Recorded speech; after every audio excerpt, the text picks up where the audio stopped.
Good morning. You're all welcome to the Youth in Energy Conference.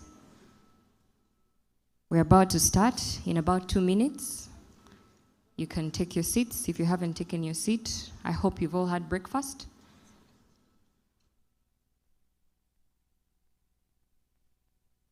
So welcome to the Youth and Energy Conference once again. The theme for this conference is involving youth in Africa's energy transition.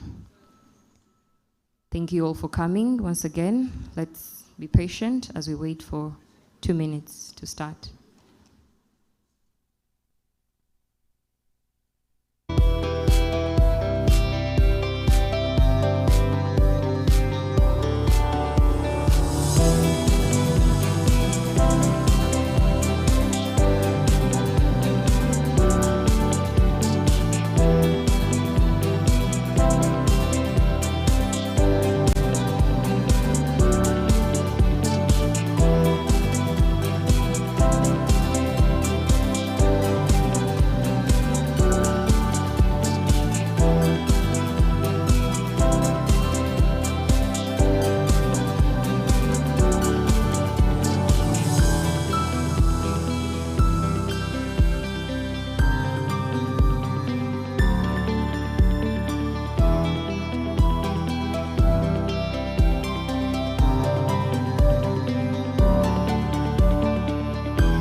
I'd like to request us all to stand for the anthems.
walls around thee, great, great and mighty, the gates beside thee. From east and west, from north and south, all voices singing arise, Makerere, rise up and rise, high up and high, all voices singing arise, Makerere, Makerere, Makerere, we build for the future, the great Makerere, great, great and mighty, the walls around thee, great, great and mighty, the gates beside thee, great, great and mighty, the walls around thee, great, great and mighty, the gates beside thee.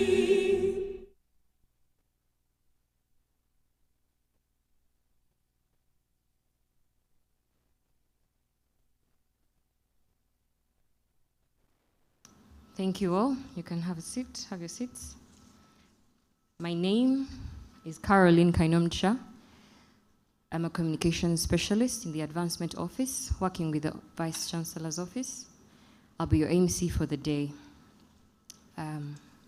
We're all here to participate in the Youth in Energy Conference. Once again, the theme for today's conference is Evolving Youth in Africa's Energy Transition. The Youth in Energy Conference is backed on the recent discovery of oil and gas in the Albertine region that the government has decided to exploit and push forward. Today in this conference, we aim to engage the youth, who are the students who pertain the majority of the audience today. We hope to engage them in conversations around not only oil and gas, but also in the energy sector. Present here today with us are also various key sector players who will demystify and articulately break down the nitty-gritties of the energy sector. The discussions around the youth today in our country are centered on jobs, businesses, and the future of energy transition. Hopefully, after all the discussions we've had today, the youth will be able to position themselves to leverage the opportunities existent in the energy sector. For the safety briefing, the places of convenience, we have one upstairs and one below for both male and female. The entrance is here. We have two exit routes, one up on my right and one on my left. There's a fire extinguisher at the outside in case of a fire, and we will also alert you. We have refreshments. They're going to be going around, some teas, some water. And in case of any questions, you can raise up your hand and part of the event management team will reach you to answer all your queries. Now we're going to watch a short video about a safety moment.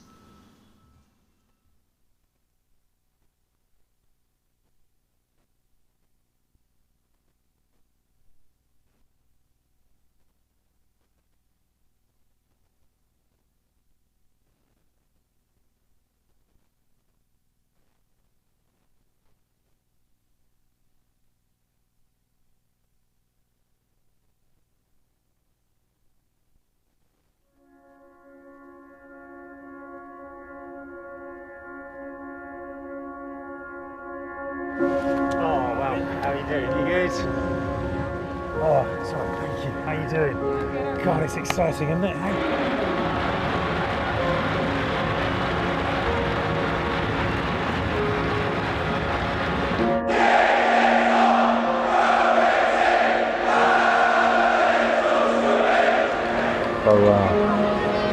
So, how's the week been? Okay. Yeah. Yeah.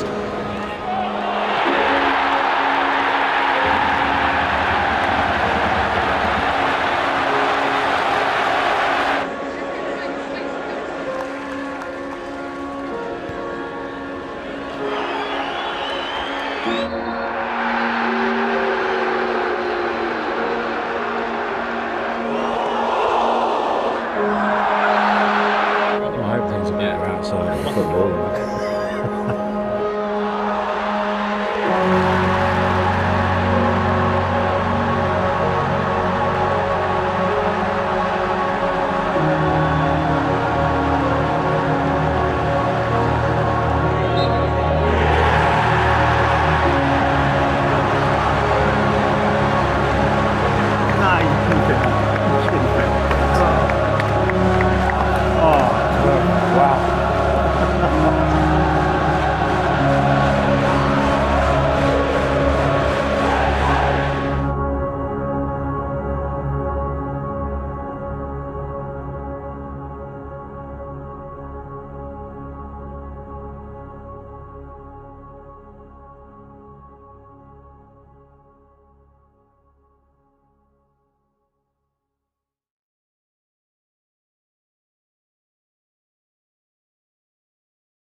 and to men. This month, June, the month of June is the Mental Health Awareness Month for men specifically. This video was hoping to shed a light on the lives of men in the African society. Men are trained and raised to be masculine and not open up and talk about whatever they're going through. But the video showed us two men, one excited, exuberant, and joyful man cheering the football so happily, and the other quite calm and composed. The obvious analysis would be that the calm and composed man was the one struggling with mental health or something, but we see at the end of the video that the joyful, exuberant man is the one who didn't make it. He probably passed on or committed suicide. And we've seen these things happen in our own society. In the past month alone, we've lost good, talented young men in Uganda. So I encourage the men in this room to always talk to their friends, talk to your relatives. Remember always that you're not alone. We encourage you to open up, even to us, the women. We will always listen and offer the help where we can. So allow me to invite now Professor Goreti Nabanoga, who is representing the Vice Chancellor of the university. She is a principal of the College of Agriculture and Environmental Sciences. She's going to give us opening remarks.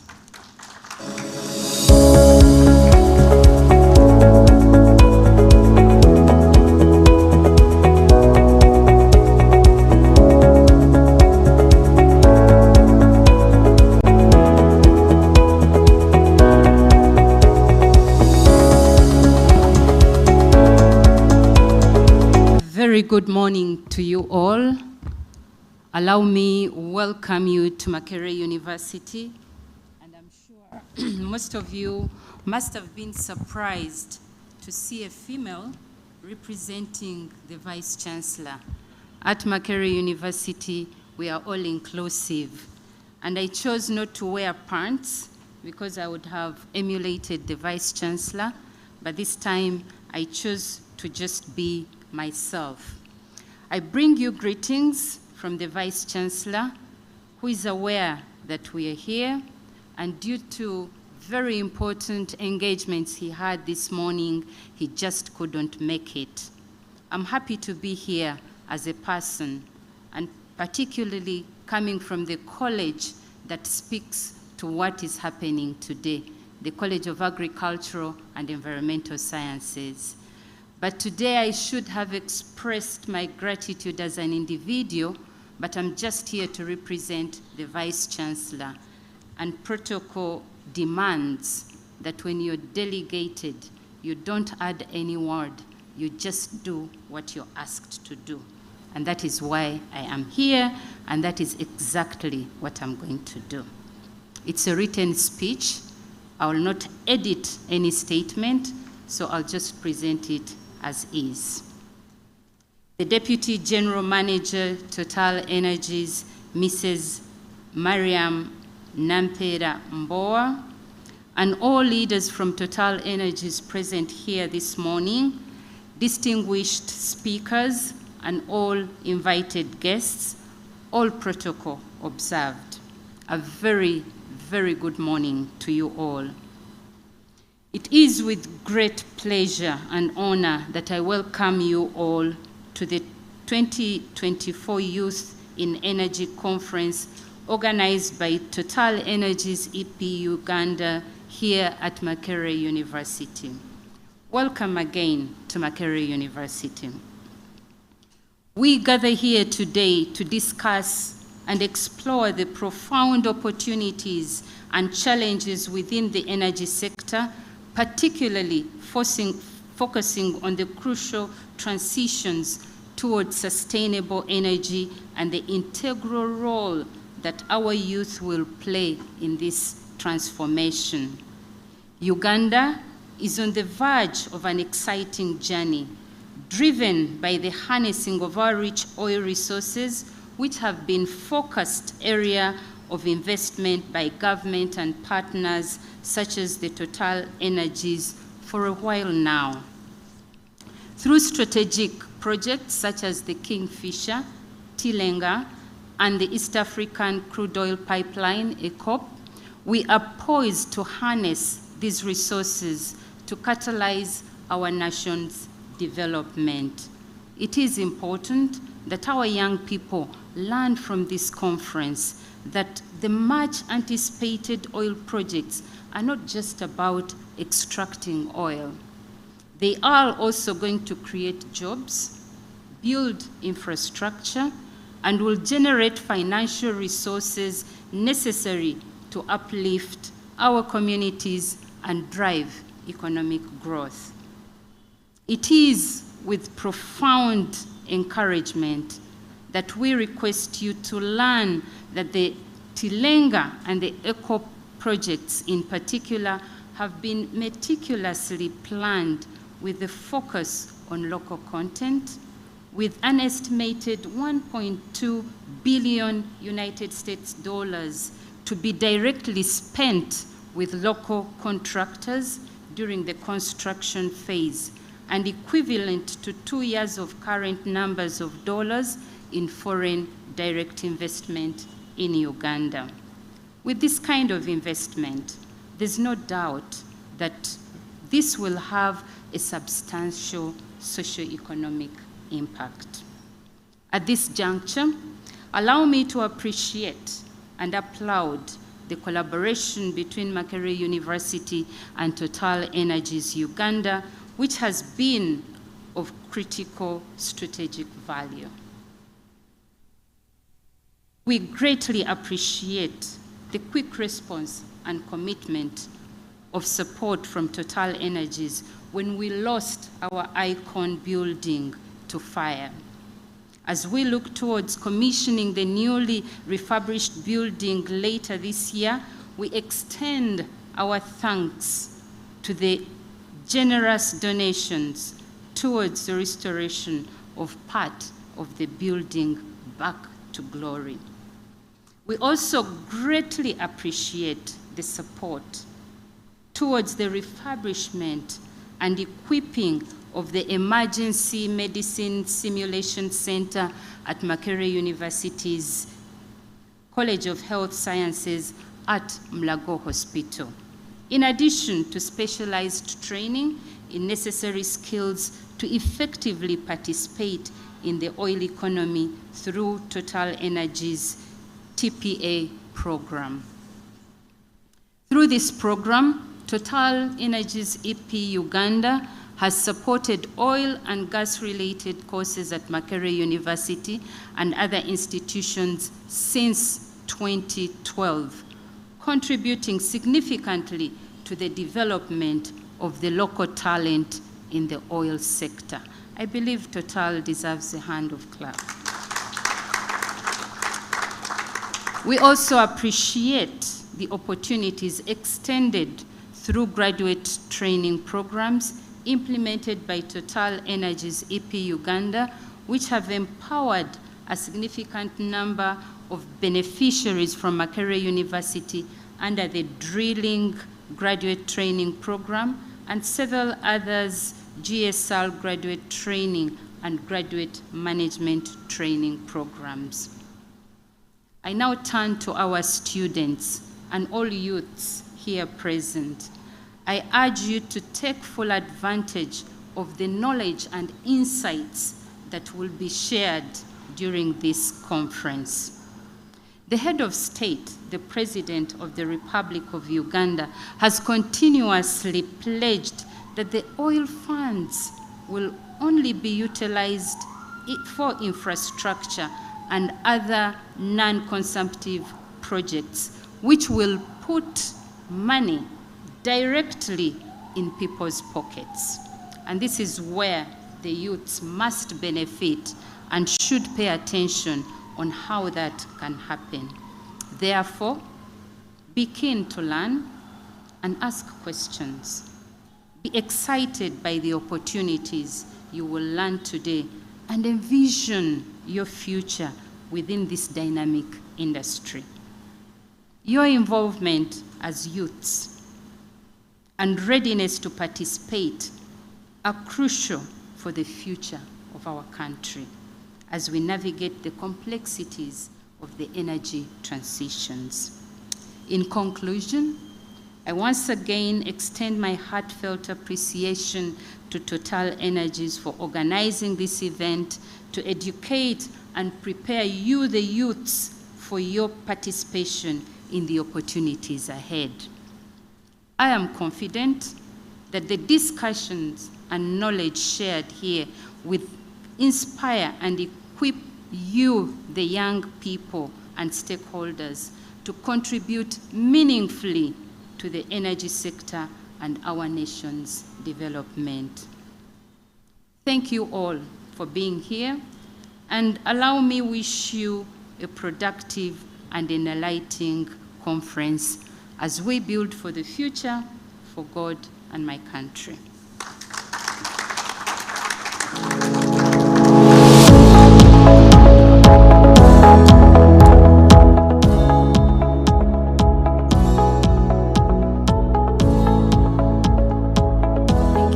Professor Navanoka. At this juncture, allow me to invite Mr. Anthony L. Mazega, the Director of IFRI's Center for Energy and Climate, to give us his opening remarks too.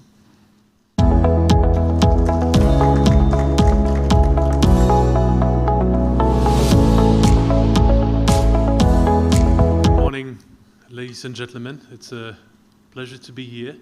I'm the first time in your great country. I work for a French think tank, which is an independent research center. We analyze energy markets, energy policies in Europe and across the world, and try to make independent views on what is going on. And it is in this capacity that I would like to contribute to the discussions today, and perhaps first outlining how we see the world and how we see Uganda in this world. I think we are braced for extraordinary challenges altogether, for luckily extraordinary opportunities, and I must say, and especially here in Uganda, for extraordinary climate injustices. And I will also, in a very humble way, but address these in these few remarks. If we look at the world today, we are unfortunately heading towards severe climate change, and we will not be in a position to limit global warming to 1.5 degrees. So that is an average. It means that some regions in the world will warm up much more than others, and in Europe we will face much stronger warming, and also in Africa, which means that there will be environmental repercussions. Now, having said that, I have to move to the issue of fundamental climate injustice, because all that is not caused by any one of you, no by any country in sub-Saharan Africa. Most of that has been caused by us in the West, in Europe, in the United States, in China, and in Russia over the last 150 years. So we have to be very clear about that. And which leads me to another point: where is the world heading to in terms of energy transitions? And actually there is not one world, there is different worlds. We have the world that is seeking to access affordable energy for all, and affordable and reliable energy. And that world is certainly also present here in sub-Saharan Africa. Then we have the world that is basically adding fossil fuels, that is adding lower carbon technologies such as solar and photovoltaics or nuclear, and but that is not transitioning. It is adding capacity, right? It is adding fuels. And lastly, we have a much smaller world that is actually transitioning. And that smaller world is Europe. And the problem with Europe is, on the one hand, yes, we are decarbonizing. We are replacing fossil fuels with lower carbon solutions and technologies. Yes, there is good results in that, but it's not fast enough. It's not big enough. And for the issue of global climate injustice I mentioned, it is, of course, not enough. So how do we reconcile these worlds? I think that is a major issue. And yes, of course.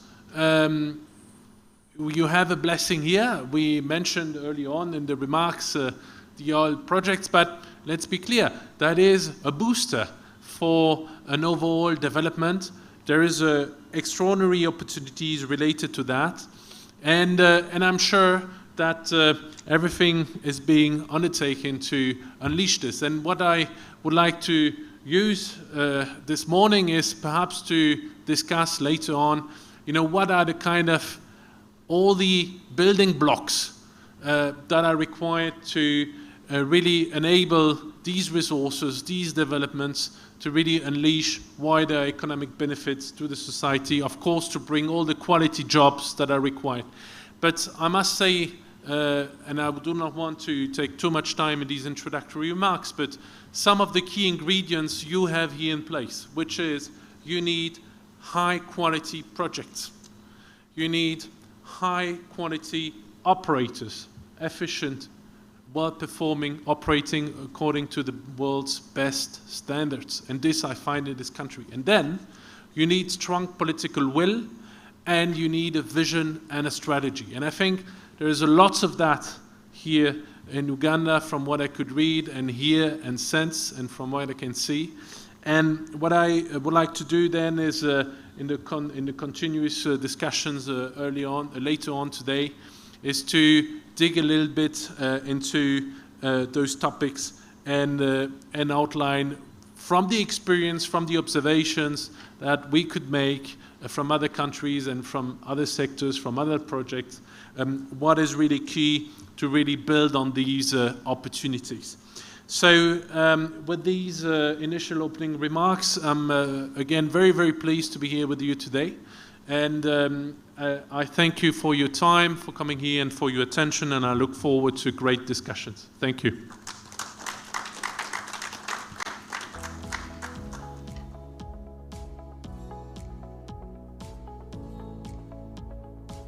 Thank you so much, Mr. Mark Anthony. We truly look forward to an in-depth analysis on what you just shared.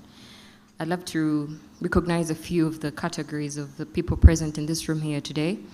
We have energy sector players and partners, IFRI, African Energy Chamber, the Ministry of Energy and Mineral Development, the Petroleum Authority of Uganda, Uganda Chamber of Mines and Petroleum, Total Energies, of course, UNOC, CNOC, and EACOP. We have other partners such as Mark Demore, Sinopec, E360 Group Limited, Inspector Africa, COSL Uganda SMC Limited, Sunmaker Energy Uganda Limited, and ZPEB Uganda Limited. We also have representatives here with us today from the education institutions, Makerere University itself, the Ministry of Education, the Uganda Petroleum Institute, Kigumba. We also have representatives from human resource institutions, such as CO Group, HR Beyond Limits, WQS Recruitment Services, Aldelia, and True North Consultants. We have students and young professionals who I believe are the majority with us here today, and the media fraternity. Once again, you're all welcome. The hashtag for this event is African Youth in Energy. Be reminded to tweet, those of you who are tweeting online, and highlight the various things coming out of the speeches and discussions. Up next, we're going to have a presentation from Mr. Ali Sekatawa. He is the Legal and Corporate Affairs Director in Petroleum Authority Uganda. He'll take us through presentations in Uganda oil and gas projects, petroleum regulation, and the government strategy on energy transition.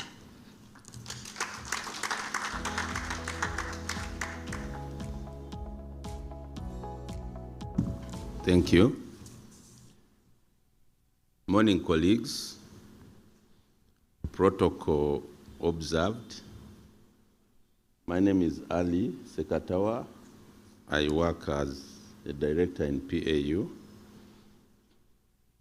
And I'm very happy to be here, Madam. I'm an alumni of Makerere,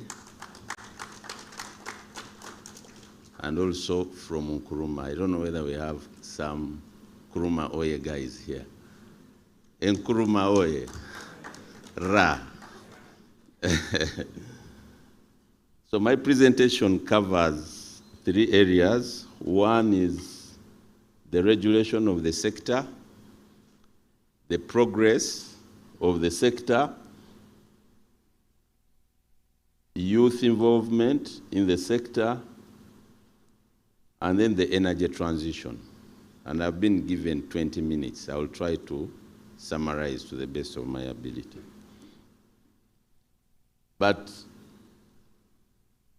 before we go to the regulation, maybe it's good to know that we discovered commercial reserves in 2006.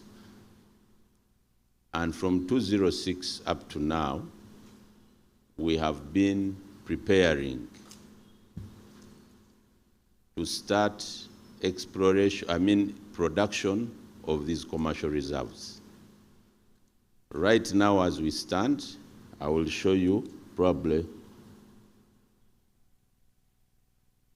Right now as we stand, we have 3 core projects, which is one called Kingfisher, another one, Tilenga, and the third one is called ECOP. Those are the 3 core anchor projects that are taking us to first oil. Those 3 projects, one, Tilenga, is the one which is being undertaken by Total. It's the biggest. It is in Bulisa. Some of you have been there, but maybe many have not. But it's the one that is supposed to produce 190,000 barrels per day of oil. The second is Kingfisher in Bohuka Flats. Again, that one is for 40,000. It's being taken forward by CNOOC. And the third is ECOP, which is the pipeline, 1,445 kilometers from Hoima to Tanga at the coast. Again, that pipeline is the one that is supposed to export our crude, as you know, so that it can be sold to the international market. Those 3 were the basis of a final investment decision that was made in February 2022. And there is significant progress in all of them. We are expected to have first oil in 2025. When they say first oil, they mean the point when Tilenga is ready, Kingfisher is ready, and the Eco pipeline is ready to start exporting. All of them should be commissioned at the same time, plus or minus 2025 in terms of the timeline because of the nature of the project. I don't know what's wrong with the, okay. Okay, good. So, I don't know whether you can see, but up there, the green up is Tilenga on Lake Albert. The lower part is Kingfisher. And then there are 2 pipelines that come from Tilenga to Hoima, and then from Kingfisher to Hoima. And Hoima is where we shall have the sharing point. From there, ECOP starts its journey to the coast in East Africa. Tilenga, you can see the numbers there, 4.5 billion US dollars. The numbers for Kingfisher, 2 to 3 billion US dollars. And ECOP also around 4 billion US dollars. These 3 have significantly moved. There are other projects. We expect to do a refinery. It is slightly behind these 2. And negotiations for it are ongoing. Most of the studies for it are complete, but it is behind this one. So when we talk about first oil, remember, we are talking about this, and then the refinery comes on board. We also have other support infrastructure that have been done.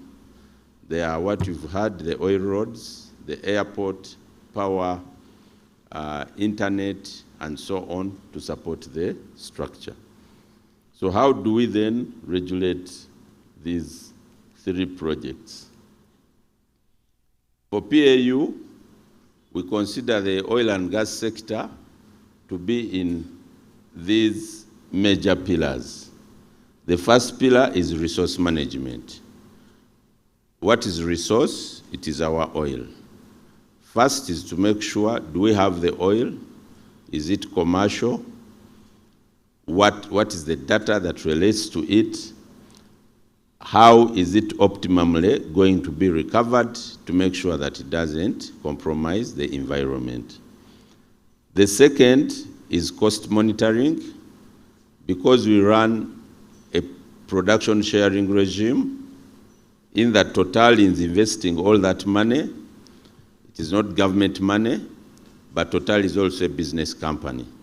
So that money will have to be recovered, but you recover when you are also recovering oil. So we have to monitor the costs that are being recovered so that at the point of sharing, we are all getting a fair share of the product. The third is petroleum data management. There's a lot of data that is being acquired every day in the activities. Again, this data is being acquired. Right now we are doing a real-time monitoring center to make sure that whatever data is gotten is recorded and stored for all of you guys, because it is an asset that belongs to the people of Uganda. The fourth is health, safety, security, social, and environment. And probably this is the pillar that might most likely be discussed here today as you're talking about the transition and the environment that relates to it. How do you protect the environment, the people, but also optimally recover? And lastly, national content. Again, this is the topic that is at the heart for all of us. How do you ensure Ugandans fully participate and benefit from the sector and take forward the sector themselves? So these are the 6 pillars. So in terms of the project, I think I had noted here the key areas. The 4th one is here, the industrial park. I had talked about Tilenga, Kingfisher, and ECOP. And I should say from 2022, when FID was made, the project overall is on course. Due to limited time, I cannot go in each and every aspect, but the overall schedule for Tilenga, for Kingfisher, and for ECOP, they are all on course, with a few, as you know, like if you're building this structure, you will have delays here and there, but they are within the scope of the project. We have not seen a red line that is affecting the project. Now, on top of that, we have this industrial park, which is in Kabale or in Hoima. We acquired 29 square miles of land. 5 of them will be used for the refinery. Then the others, there is an international airport. As you know, it's almost ready, due for commissioning. And the other ones that remain will be used or is being planned, taken forward for a petrochemical industry led by the Uganda National Oil Company. I think those are the 4 major areas I thought I should present to you in terms of progress. For ECOP, I just highlighted this because there are people who still dream.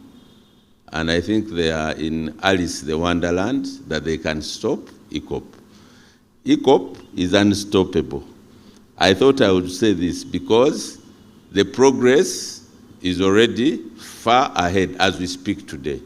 For many Ugandans, because most of the activities start from the port coming this side. Because remember, we are given Tanga, but Tanga was just a bush. There's a port somewhere, the old port of Tanga, but the project was given, to say here on the coast. So you need to do all the facilities that you require to do on the port. Those facilities on the port are almost complete. And then the second is that then you do the land acquisition. You need the land acquisition for the whole pipeline. In Tanzania, 100%. In Uganda, I think we are close to 97%. As you know, Uganda's tenure, there is still a 3-4% of people that are being negotiated with.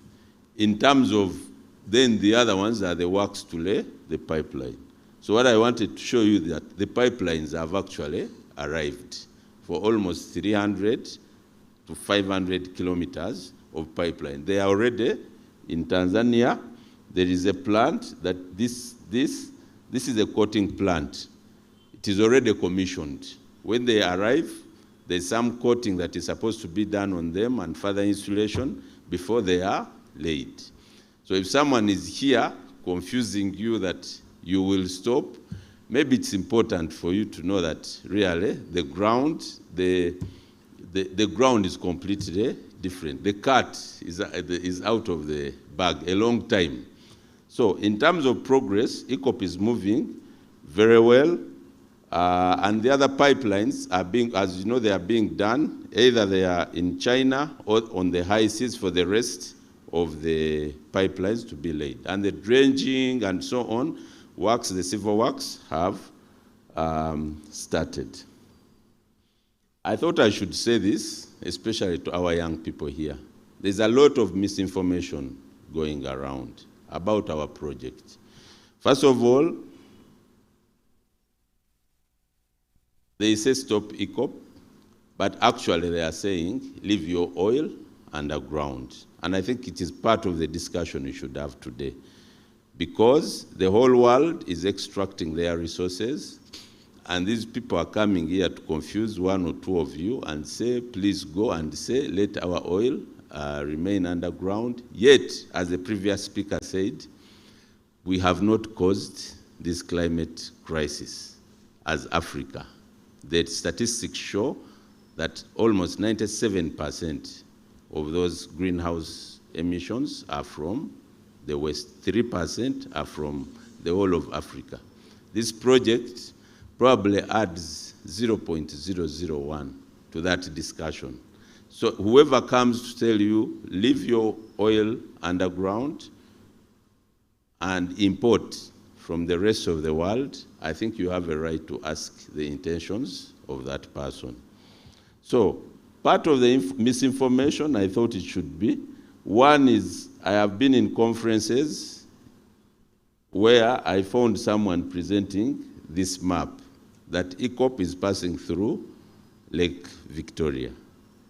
And as you can see here, ECOP, you see it down here, it should have been shorter if we had done a straight line up to Tanga.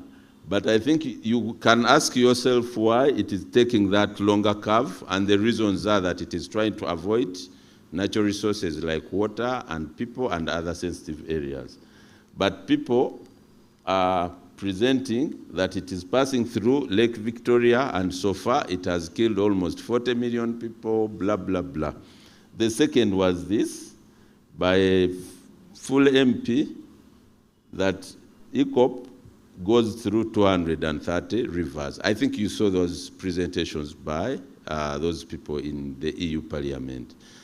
I wanted to highlight this to inform your discussion today. There is a lot of misinformation about the project, and it has ignored all the good things the project has done. And therefore, it is the duty for all of you as patriots to take on these guys head on. The actual route is there. I've put it there just for you to compare and know the level of, and you see people running around, that it is passing through those areas. In terms of national content, what do we look at as a country? there are these 4 areas: employment of Ugandan citizens, capacity building, enterprise development, use of locally produced goods, and transfer of knowledge and technology. And for these, you can see them in real time. Because for employment of Ugandans, I think since 2012, first oil, up to now, as of now, we are clocking to around 14,000 people who are working in the industry. Those are youth, most of them. Most of them. I think the percentages for the old people are less than 5%. You guys, this is your industry, from the numbers we have from the sector. But out of those 14,000, almost 95% are Ugandans, because of that deliberate policy to require that priority is given to Ugandans in terms of employment. But where we do not have the capacity, we acknowledge that we are doing this project for the first time. There are people who have been doing this work all over. So we require those people, they come in, but we also require skills transfer so that there is a succession plan. Capacity building, many capacity building projects have been done, and part of them here at Makerere, many, you know, we have Uganda Petroleum Institute, where many of you have trained, but also we require on-job training by the companies. The scope of the companies, I think the gentleman here said the quality project and quality companies. We have very high-level, first-class companies. It would be an honor for some of you to just work and be associated with some of these Tier 1 contractors, because they have been in the industry for close to 50, 60 years. They have worked in the most difficult terrain, and we are proud to see that they are here. So we have Tier 1, who are the first-tier contractors, and these are close to 320 now. Tier 2, almost 900, and then for Tier 3, who are contractors and subcontractors, close to 1,220. They all come in different categories, and many of them, especially on this green side, and some on the yellow side, are actually Ugandan companies. They say numbers don't lie. The numbers are here. You can see them yourselves. In terms of Ugandans trained, close to 13,000, and certified, including employees. Between 2017 to 23, over 4,800 contracts valued at that were awarded. Now, in terms of technology transfers, those are the JVs that are around. As of December, close to 13,000, but employees, but now we are clocking, I think, 14,000 people who are working directly in the project. We have a national supplier database. This is where companies register to work. If you are an entrepreneur, as a young person, this is where you should look and see, so that you can register your company, and then that company can be able to work in the industry. The number of companies there registered are there, and there are programs now which are being done in order to build the companies. Total Energies has signed a contract with Industrial Enhancement Center. It's going to set up here in Kampala and in the region, and the purpose of that center will be to help SMEs, small companies, so that they can be able to go through the procurements, understand how the process works, and so on, and be able to participate. That's another area for, I think, people of your age that they can participate in. We have a tool called the National Oil and Gas Talent Register, and I encourage all of you to visit it and be able to register. The total number now, we have 9,245, and 7,213 are male, and 2,000 almost 2,000 are female. This National Oil and Gas Talent Register is where the other one, NSD, is for company. This one is for individuals. You apply and say, this is my skill in oil and gas. We require companies to go in case they want work or they want workers to go on that NOGTR and see whether they can get people. And we've seen very many companies going on and coming back and say, we have found required people. This is because whenever they come to ask for work permits, we have to answer the question of whether there is no Ugandan who is qualified. So we tell them to go to that place. So that one you should be able to register. What are some of the areas that the project has done that are direct for the youth? First of all, many of you, I think, have come. We facilitate you to go and see the project. We give you opportunity lectures and so on. Schlumberger, SLB, one of our contractors, has given these licenses to Makerere, listed there for purposes of enabling the student learn. And these other licenses which have been given, I've listed them there. These are some of the CSR really activities down that some of the companies have done, and the list is non-exhaustive.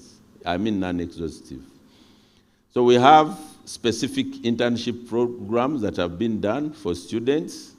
We now run an annual expo, Youth Expo, Skills Expo, in collaboration with universities. The last one was done at the International East African University in Kansanga, where we bring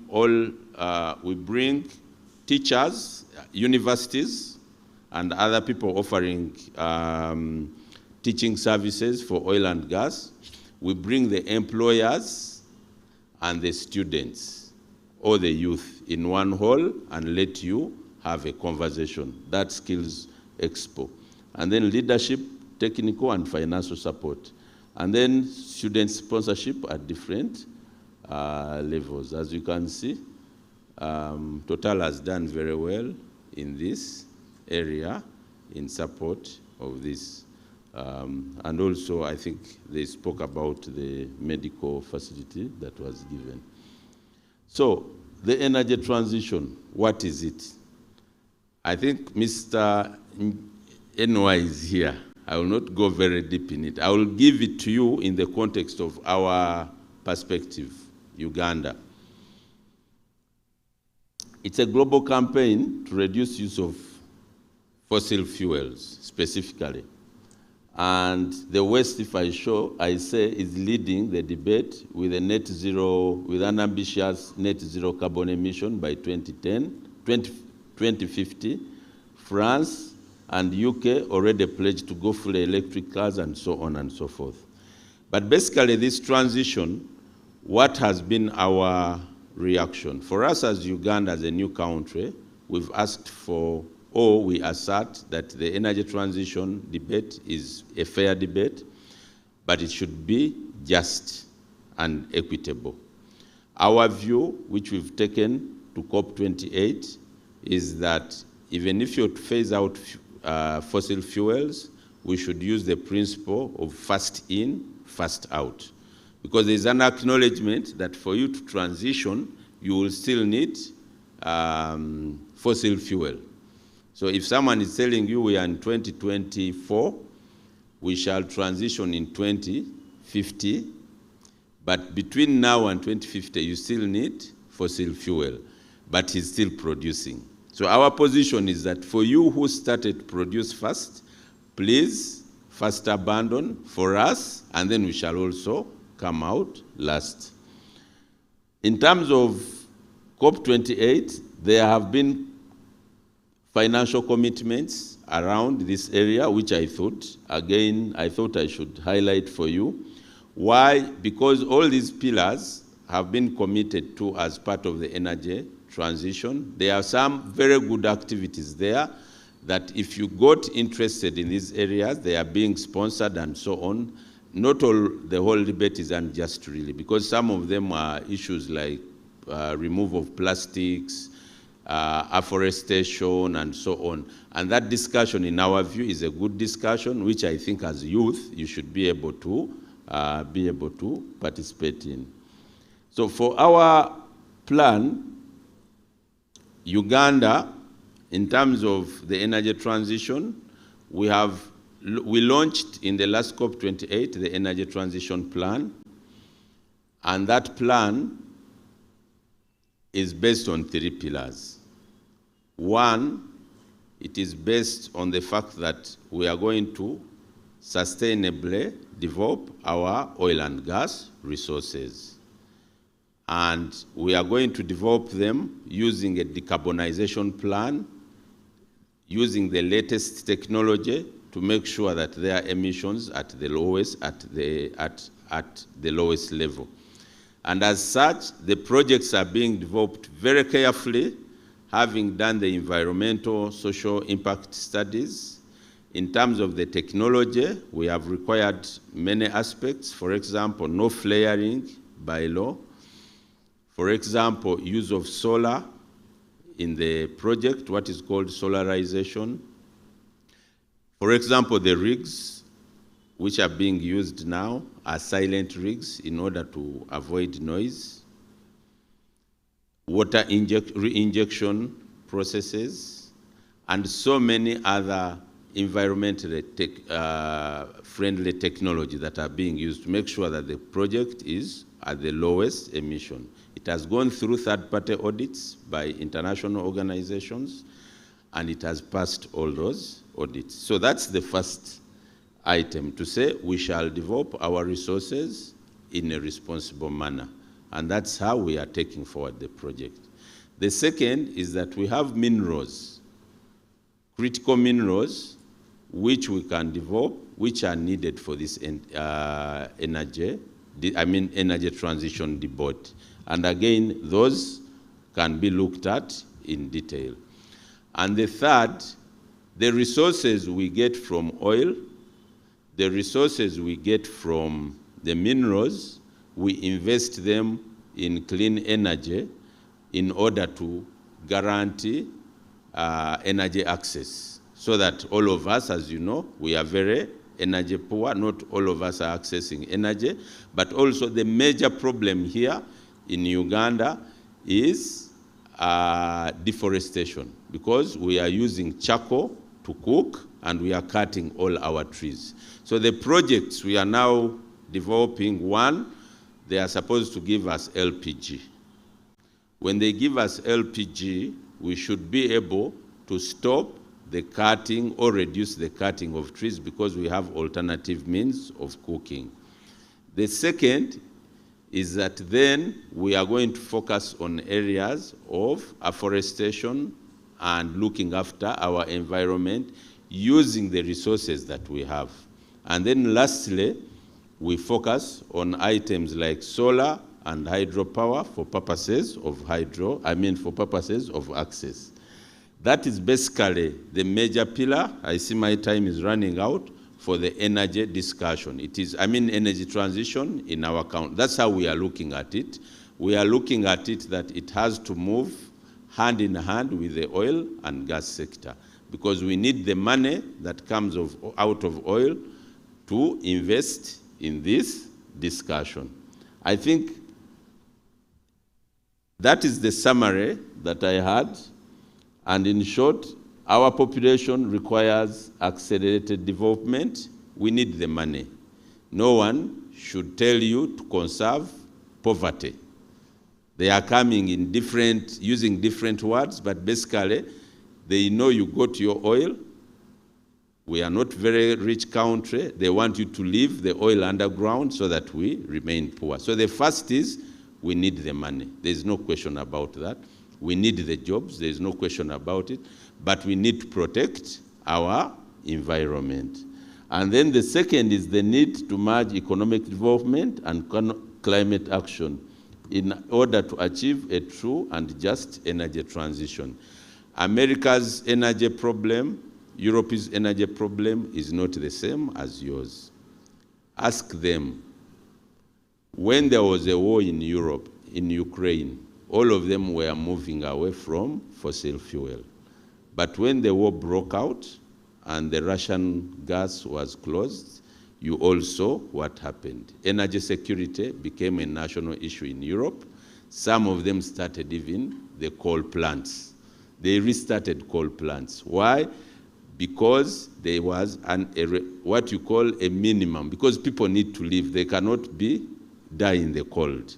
The same with us. Our irreducible minimum is that we are poor. We need to get this resource out in a sustainable manner in order to be able to develop. And then the proceeds from the fund to renewable energy. And the mineral sector will be critical to support the energy transition. Thank you very much for listening to me.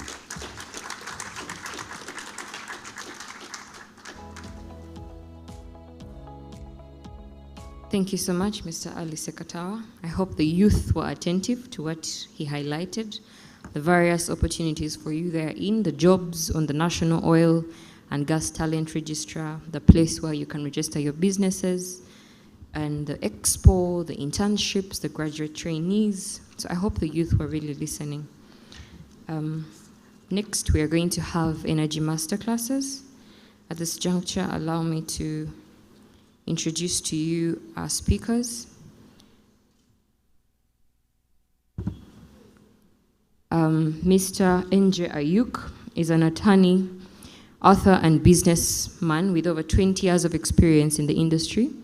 He concentrates on structuring local content, documentation, and negotiation of oil, gas, and petroleum negotiations, including acquisitions, divestitures, joint ventures, project development, and financing. He has gained valuable experience over the years from the places he has worked. He has served as the country manager for Vanco Exploration Company, now Pan Atlantic, where he established and managed key relationships between the oil company, the Ministry of Mines, Industry and Energy, GE Petro, Sonagas, and other entities.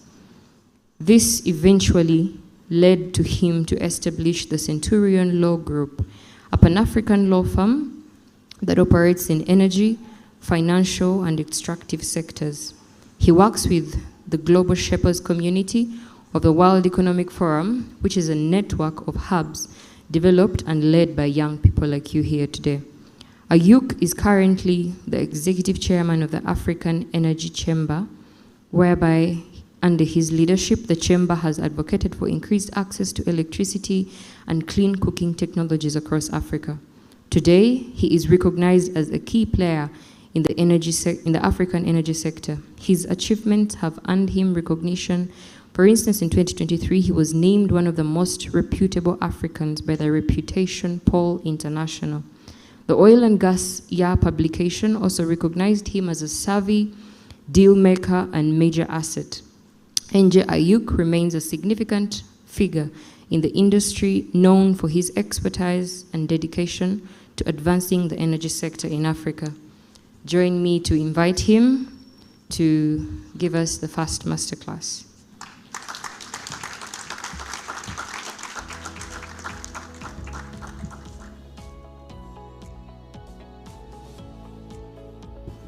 Thank you.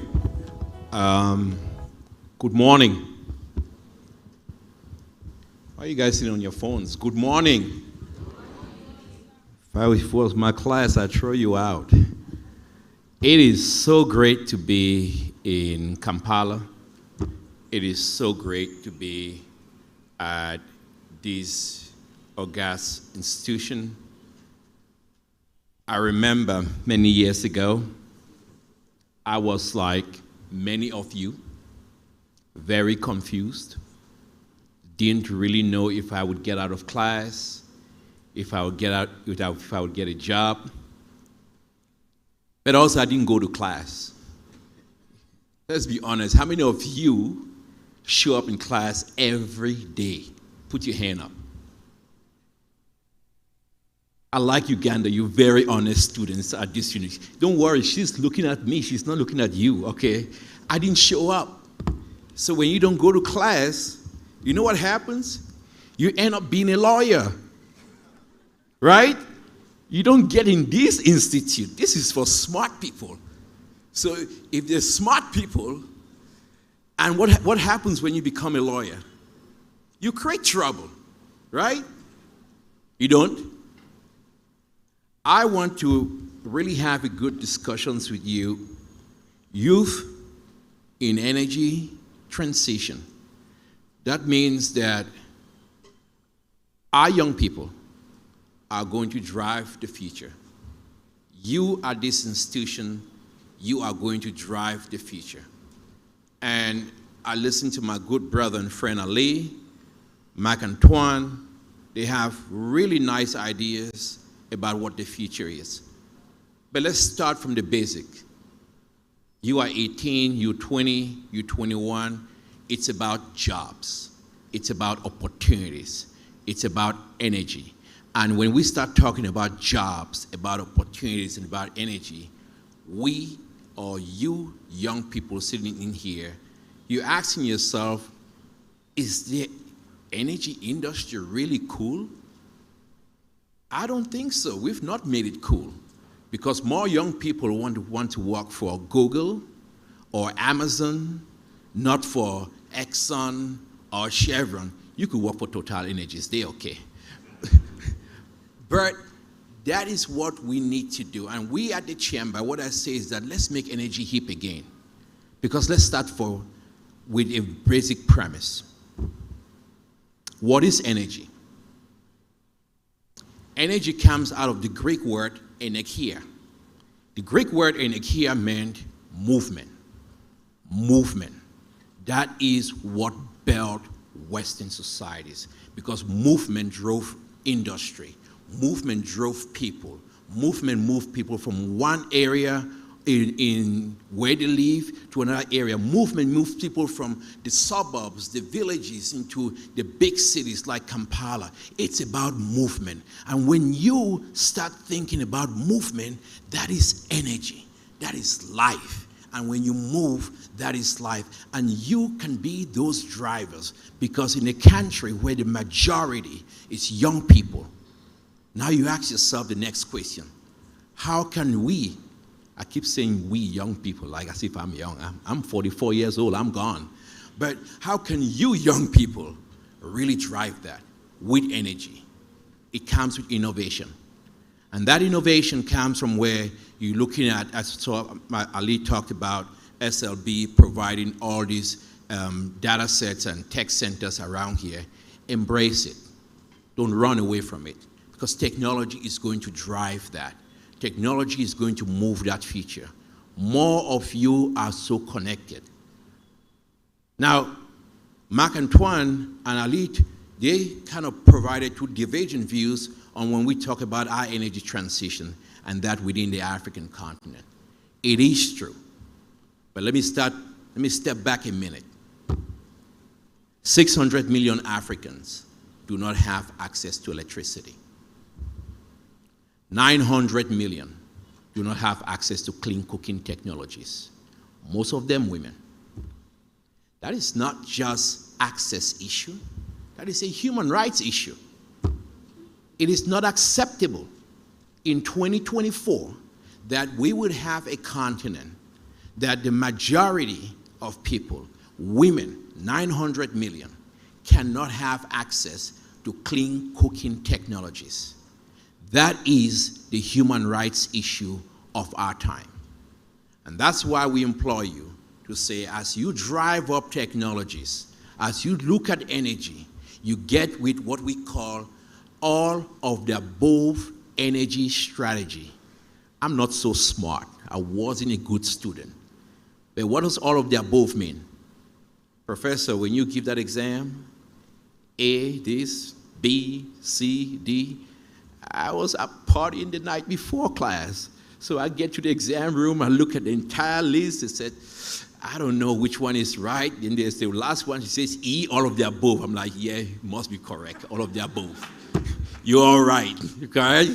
Don't do that, you'll fail. You won't get out of Makerere. I tried, I got out of college, so you can't be successful. But let's just be honest. All of the above, what does that mean? You use oil, you use natural gas, you use coal, you use renewables, you use everything to get yourself out of this bad situation. You can't tell me that you have natural resources you can't use because some young girl in, where is she from?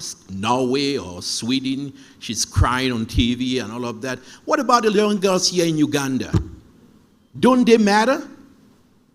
What about the young girls in this country that don't have access to jobs, don't have access to food, don't have access to energy? That they are getting up every day, they're watching their parents having to work, they're watching their parents coming back and thinking, how am I going to get class the next day?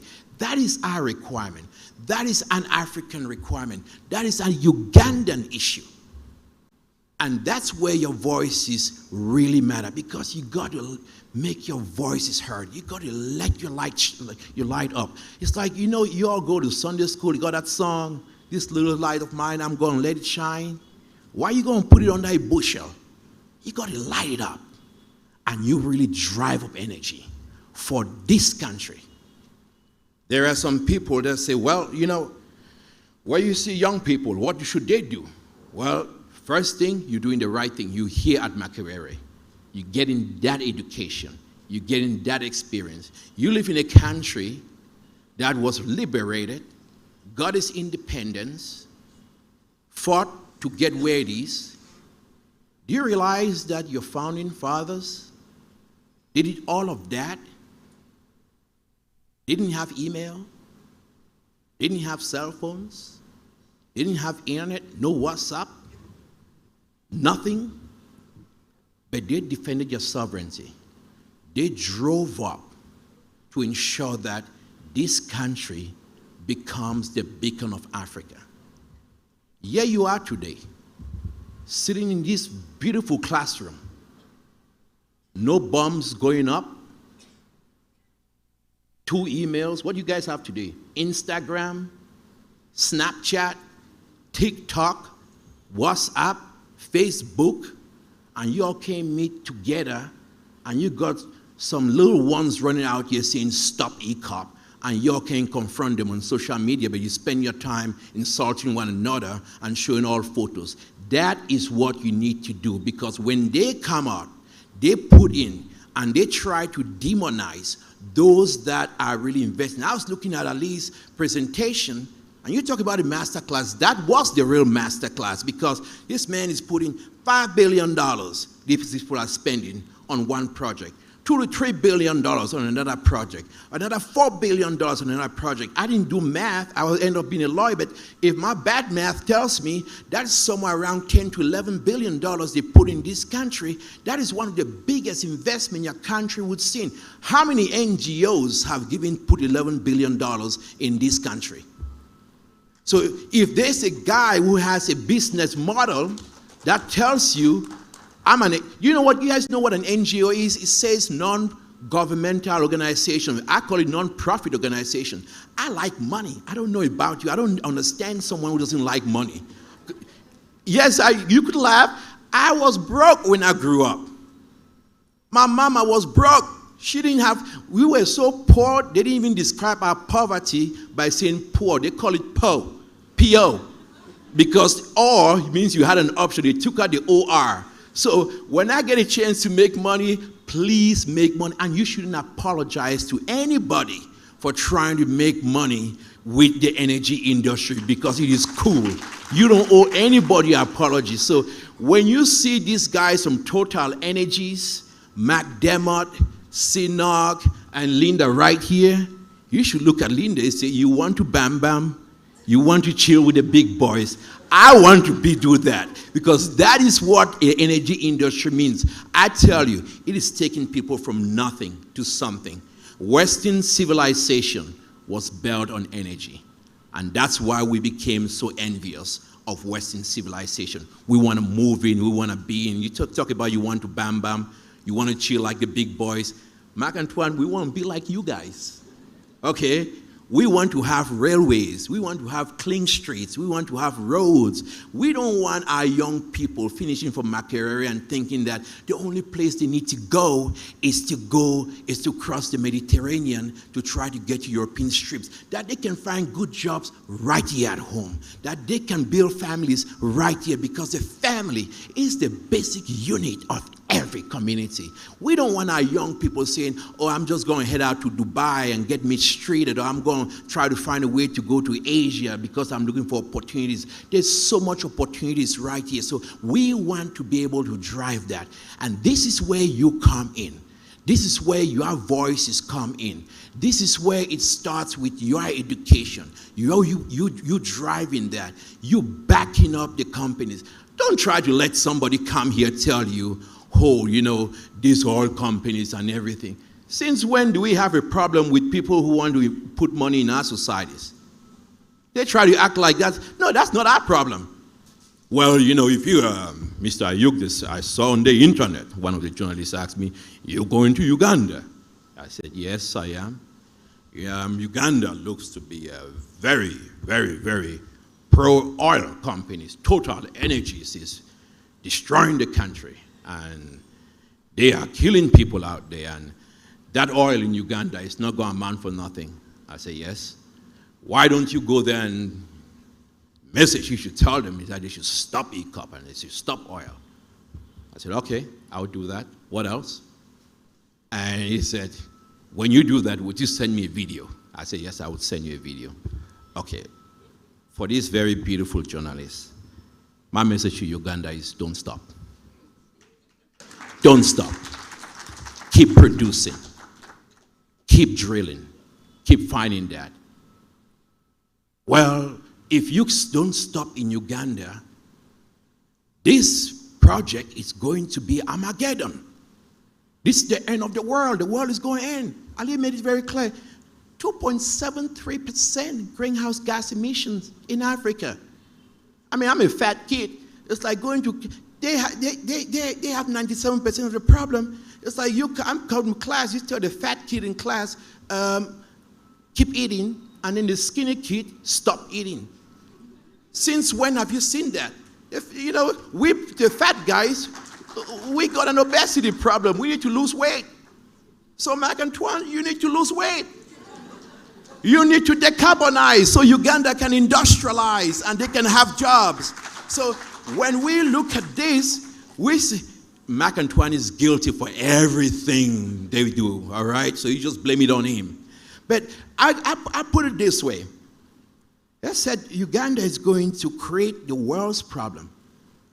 2.73% all of Africa. 2.73%. If you take out South Africa and Egypt, the entire Africa is 0.5%. How does 0.5% of the problem becomes the person that has to fix it? It doesn't make sense to me. They get this one called Bill McKibben and say, well, young people in Uganda, we need to stop and looking at the energy thing. But there's a very wealthy country in North America. I love it. It gave me a great education. They're producing 13.1 million barrels a day. If you look at what you're going to have here in this country, Ali put it very clear. 40,000 barrels, 190,000 on another project. I'm very bad at math, but I think if I'm correct, 230,000. That 230,000 is 1.8% of American production. And you say 1.8% of American production would destroy the world? I'm not a science student, but that doesn't make sense to me. It tells me something else. But it also says we cannot just stand back and look at problems and blame. We have to change our ways too. We need to push our governments, because for us to be able to get a just energy transition, young people in the industry, we need to create those enabling environments so that everybody, young Ugandans, can get in this industry and really do well. We need to also recognize that women are going to drive our countries and our industries of the future.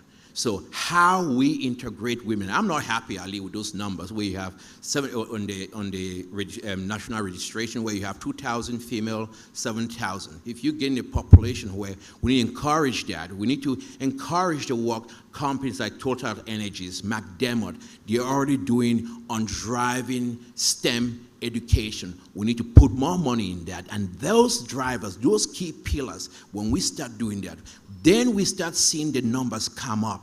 Then we start seeing an African girl having the same kind of opportunities and like a girl in Europe. An African girl shouldn't have to stop studying at 5 or 6 o'clock because they don't have access. They should go on to 7, 8, 9 o'clock and even play because science is driving them. Energy access is there. If we don't have electricity in this continent, then we are still going to be the continent that is behind because innovation goes away, science goes away, productivity is reduced for everywhere, every segment, but you have a responsibility. It's not going to be important for you to just sit here and complain every day. That's what energy means. Energy means you get on that Twitter. Don't use it to curse your friends out. When they come with misinformation, you come right back with facts. Contact the ECOP office. Go on their website. They have all the facts. Before I came here last year, Ali, I heard all these things. I realized that 95% of settlements have been paid, but nobody wants to talk about those things. They say, well, you know, this guy's building things under Lake Victoria. Wrong. You don't have to use me to say that. I got 1 million Instagram followers. I'm so proud of that. My daughter tells me, like, Daddy, you cool. 1 million. But then you have to use it to really drive some things to really go, because that is your job. That is what education means. One, you get a job in energy. I think the energy industry is so cool. So much opportunities, whether it is finance. I mean, they even had Linda. Think about it. She's so smart. And she's there. You can work in finance, you can work in communications, you can work in engineering, you could work in geology. And if you want to change the world, be a geologist, because you have to think so much about what's the next future and everything. And our transition, an African transition, can only be written by you. And I am going to be on the panel. I'm going to answer all your questions. And if you really want to change the world, if you really want to change Africa, really get involved in energy, be a voice for our transition. Be a voice, not just an energy transition, but a just energy transition. Because Ali's numbers, I like Ali, but his numbers were a little bit wrong. His numbers were wrong. Ali, you need to correct that thing. He talked about COP28. I don't even think about COP28. Think about 2009, they promised every African country $100 billion. Think about it, $100 billion. Said, we're going to give you $100 billion if you guys start living this on. What do we Africans do? We had $100 billion. This is not shillings. We had $1 billion. We said, whoa, this is beautiful. We signed up everything. We went to Paris. We signed the Paris Agreement and everything. I think the real Paris Agreement is what we had last month, our Paris Declaration. That is the real Paris Agreement. But we did that. What happened? We haven't seen nothing. They haven't paid. So what if you tell me that you made all these promises to Africa? They haven't paid. So they're not owing $87 billion. They're owing $1.3 trillion. They haven't paid. So if you haven't paid, why are you telling me that I should leave what I have to take care of myself? So I'm going to be able to build bridges and roads and build schools and build opportunities to wait for your aid? To wait for your aid? We cannot beg all the time. You can't beg yourself to prosperity. And that's what you young people have to know, because aid, and I always say non-profit organization, the guy has a business model for no profit. So we're not going to beg ourselves to prosperity. We are going to build ourselves up to prosperity. We're not going to rely on someone telling us that climate it's the problem. We're victims. So we know we need our resources to get out of this stuff.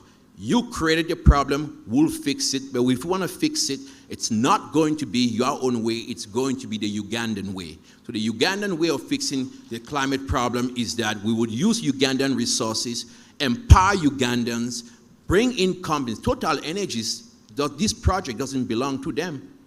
It's a Ugandan project. Total Energies is a contractor. But Ugandans are so smart, they set up these contracts really well and say, well, if you're going to be a contractor, you're going to bring in the money to do the work because I'm not giving you any money. So that's the way it is. So don't go into all this complex nature. The project is owned by Ugandans. The oil is owned by Ugandans. They bring in contractors like McDermott and all of them to say, you will have to bring in the money, you bring in the technology, you partner, work with this beautiful country, but you got to make sure our people have it. And that's why I keep saying, young people, get yourself in those energy centers. Get yourself that training, because that is the future. But also speak up, speak out. Don't let people okey-doke you or bamboozle you with fake information while your country is being held behind. If they tell you you need to leave it in the ground, okay, you start first. It's like I was in Paris last month. I went to the Champs-Élysées, and somebody tells you right up at the Champs-Élysées and say, jump. When you get down, you're going to be okay. I'm not that stupid. You jump first. Let me see what happens to you. Then if you jump from the Champs-Élysées and you fall right down and you're okay, then I might try. Let them stop first. Let them stop today. Shut down Europe, shut down America. Let it be all darkness. Then if we see that their life in darkness is good, we will join them. But we don't have anything. We have to build. So keep building. Keep driving. Don't stop. Build Uganda. Thank you so much.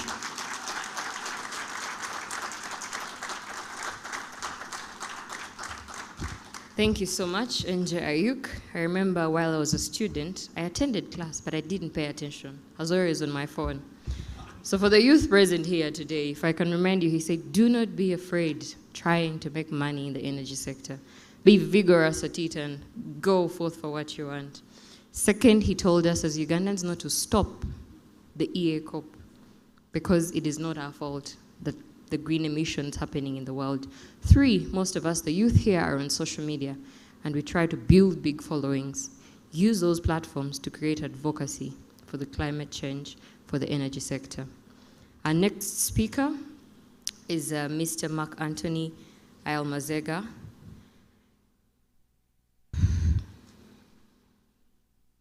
Mr. Mark Anthony Almazega is an international relations expert, an energy specialist with a strong academic background. He holds a PhD from Sciences Po Paris in international relations, where he based his thesis on Ukraine's gas policies. Mark Anthony has also published numerous papers and reviews on energy policy, climate governance, and geopolitics, among others. He is currently the director of IFRI's Center for Energy and Climate. Before joining IFRI, he spent 6 years at the International Energy Agency, notably as Russia and South Sub-Saharan Africa Program Manager, where he conducted oil and gas market analysis and was responsible for institutional relations with these countries and regions. He also held various positions, such as the Robert Schuman Foundation, where he was in charge of a Ukraine observatory. He's fluent in English, French, German, and Russian, with excellent written and oral interpersonal skills gained from his experience in working on political issues at high level in challenging environments.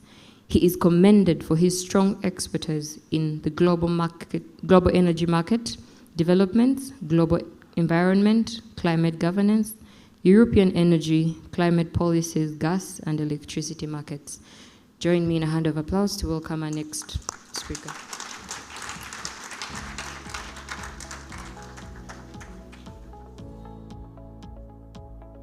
Thank you again for this fantastic introduction, and it's going to be hard to keep you away from your phone now that NJ has made such a brilliant speech.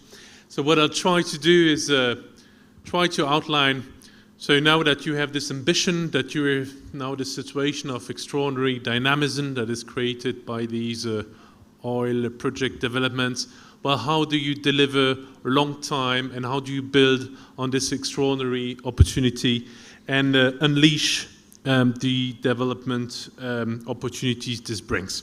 So first of all, NG said energy, working in energy is cool. I cannot but agree. But it's not only energy, it's also mining. And Uganda has not only oil resources, I think it's blessed with some very strong mineral deposits. And clearly, if I look at Africa today, yes, there's oil, yes, there's gas, but all in all, if you look at the entire continent, no matter if you develop this project and you are developing it, the trend is still that you have a slow decline in oil and gas production, maybe a pickup of gas, but all in all, the hydrocarbons, the golden years are behind us in Africa. And but now there is also an opportunity to open up the golden years of mining. And here, I must say that the African continent is endowed with the best resources in the world. It's extraordinary. You have everything you need, and everything the world will need is here. And of course in Sub-Saharan Africa, but also in Uganda. And so mining is also equally cool, and a lot of the jobs that you can find in hydrocarbons, you will also be able also to use them for the mining industry. And then overall there is infrastructure. And if I look at what really led the development, say, of Europe, for example, well, it was, of course, the fossil fuels and the hydrocarbons.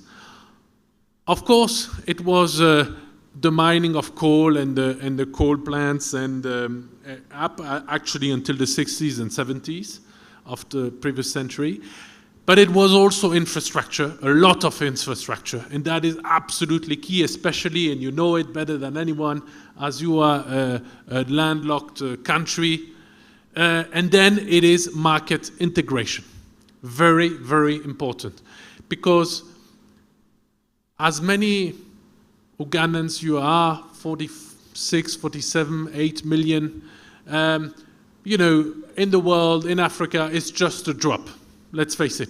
And there is many, many, many countries. And if in each country you have specific regulations, specific rules, specific tariffs at the borders, specific ways of conducting business, well, that is, in my view, and the experience from what we saw actually in Europe, but also what we see in Southeast Asia, etc., is the more you integrate markets, the more you bring down those trade barriers, the more you build infrastructure across countries, be it roads, ports, railroads, electricity, oil, gas, you name it. Of course, the better the chances for an accelerated development. So I think my first message will certainly be, now you have a dynamism that has been unleashed with the oil project, but those 12,000 local jobs, they will not remain over the next 30 years. They will slightly go down, and then you have to build on that to bring these jobs and continue on other projects. And so my message is work on regional integration and work on developing infrastructures and do the same developments that you are doing in oil, also with your critical mineral deposits and all this potential. I think this is very important and very promising for the future. My second message is certainly that oil is clearly a chance for this country. It's an extraordinary opportunity. But let's face it, we are, and I'm telling you this, I see it with my own country, it is a global competition now. So that is that global investments are key to drive development, right? And we saw it here. But if you want to continue attracting global investments, Well, you have to integrate, you have to build a scale, you have to have a very predictable regulation, very predictable and reliable institutions, independent regulations, so that the rules are clear. Don't put the taxes, don't put the fiscal pressure too low in order to attract investors. That is a bad idea. What you need is to say from the outset, we want high returns for our country, and in return, what we offer is predictability, stability, good infrastructure, well-skilled people, and basically a strong guarantee that the investment will succeed. And I think that is very important. And so where this leads me to is to say you need to have a long-term plan, a very comprehensive long-term plan that builds on energy, that builds on economy and development, and that builds, of course, on infrastructure and the overall build-out of these arteries of the economy. And so I was very, very pleased to read about Vision 2040 that has been developed, about the national development plans that are developed on a 5-year basis to reach the objectives of this Vision 2040 for modern and developed, prosperous Uganda. And I think that really goes into the right direction. This is exactly what is needed. But in order to make sure that this is the most effective possible, I think what is required is that you have a constant monitoring of, what are the objectives? Do we need to change the objective, to shift them a little bit? I was interested in your points about the future electricity system of Uganda that builds on, everything that is sound, low carbon, that is hydro, that is solar, that is geothermal. Well, that makes a lot of sense. And you need to adapt. Maybe 10 years ago, you would say that, well, I have to go very big on nuclear. That's a long-term possibility I want to reach. But maybe meanwhile, solar panel costs have gone so low. Meanwhile, we have tools to make grids more flexible. Meanwhile, we have tools to make grids smarter.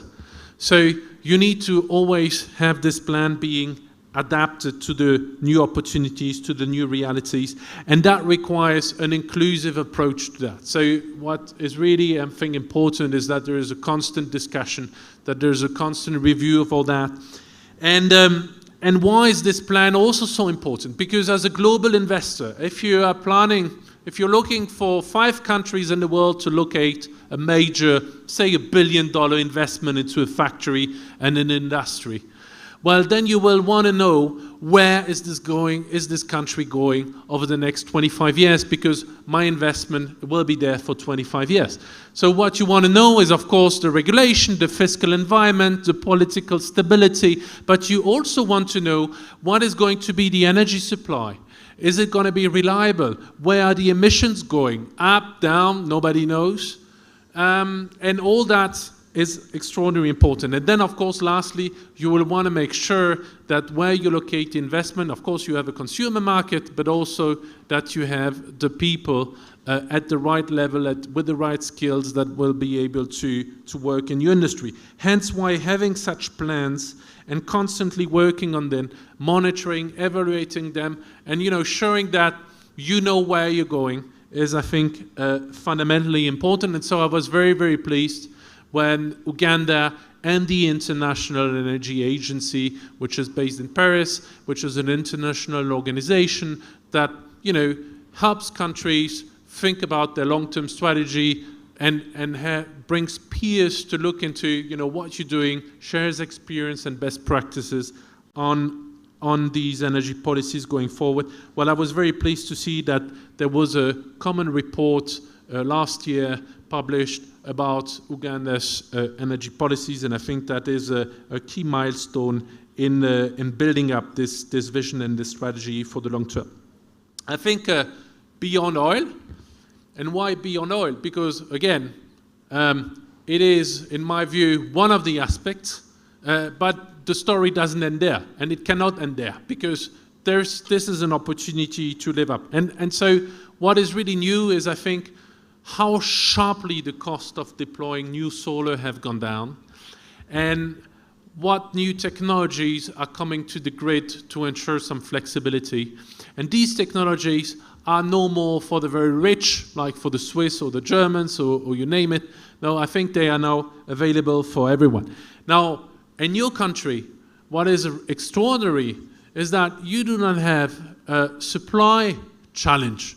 You have a grid and energy access challenge. And what I see here is always this chicken and egg situation that you see in many countries, which is because you have a small pool of customers with, you know, huge investments and huge operating costs that you require, well, then the tariffs are very high. And because tariffs are very high, not so many people are eager to try to connect. And because the tariffs are very high, you are reluctant to expand the grid and reach out to new customers. And so it's a kind of chicken and egg situation. And obviously, looking into the wider experiences in the region and beyond, notably in Southeast Asia, I think what is very clear is A, the vision, the plan, B, the trust in the institutions, in the companies, and in the fact that basically, yes, building out the network will basically comes at a cost, but these costs, and I'm looking into South Africa, for example, the example of South Africa, well, you know, it is of course always the weak point, the grid, because nobody wants to pay the grid development costs. Nonetheless, these are the backbone of improving electricity access, reliable, scalable, etc. And so what is very clear is that today there are tools to help develop, finance these grids, and I think they should be used. And talking about energy access, which you very rightly pointed to, I mean, the good news here again is that all the technologies are available. We have everything. The small solar systems, the pay-as-you-go systems, and for cooking we have the LPG, we have the high-pressure cookers. I mean, everything's there. And you know, in Uganda there's good progress, in Kenya there's good progress. We just had a summit in Paris on these issues where once more the attention was put on this fundamental inequality and injustice. And as you say, yes, it's a fundamental human right issue. Why are there countries that actually progress? Well, because there's political will, because there's a plan, and because there's trust in the operators, and then it works. So with that being said, let me also turn to some of the risks that I see and why I think it's very important to hedge your bet and to diversify. I think number one risk is, of course, that every country in the world that has oil resources is facing the volatility of oil markets and of oil prices, right? That is very clear. So when you're lucky, you have high prices, but we all know that there's never been a period of 25 years of high prices. So all that is volatile. It depends on various market factors on which typically you do not have any grip. So revenues might be high, they might be lower. So again, don't put all your eggs into that basket and continue diversifying the economy, building out other industrial sectors, other resources, and of course, insisting always on the local content.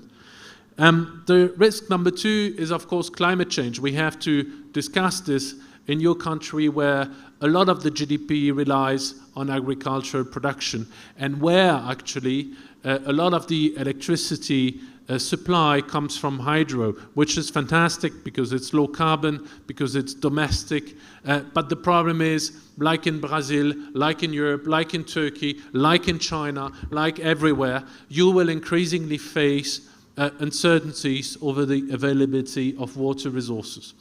So what do I mean by hedging these risks? I think one way of doing that is, of course, to try to diversify your electricity mix. So go out for more solar.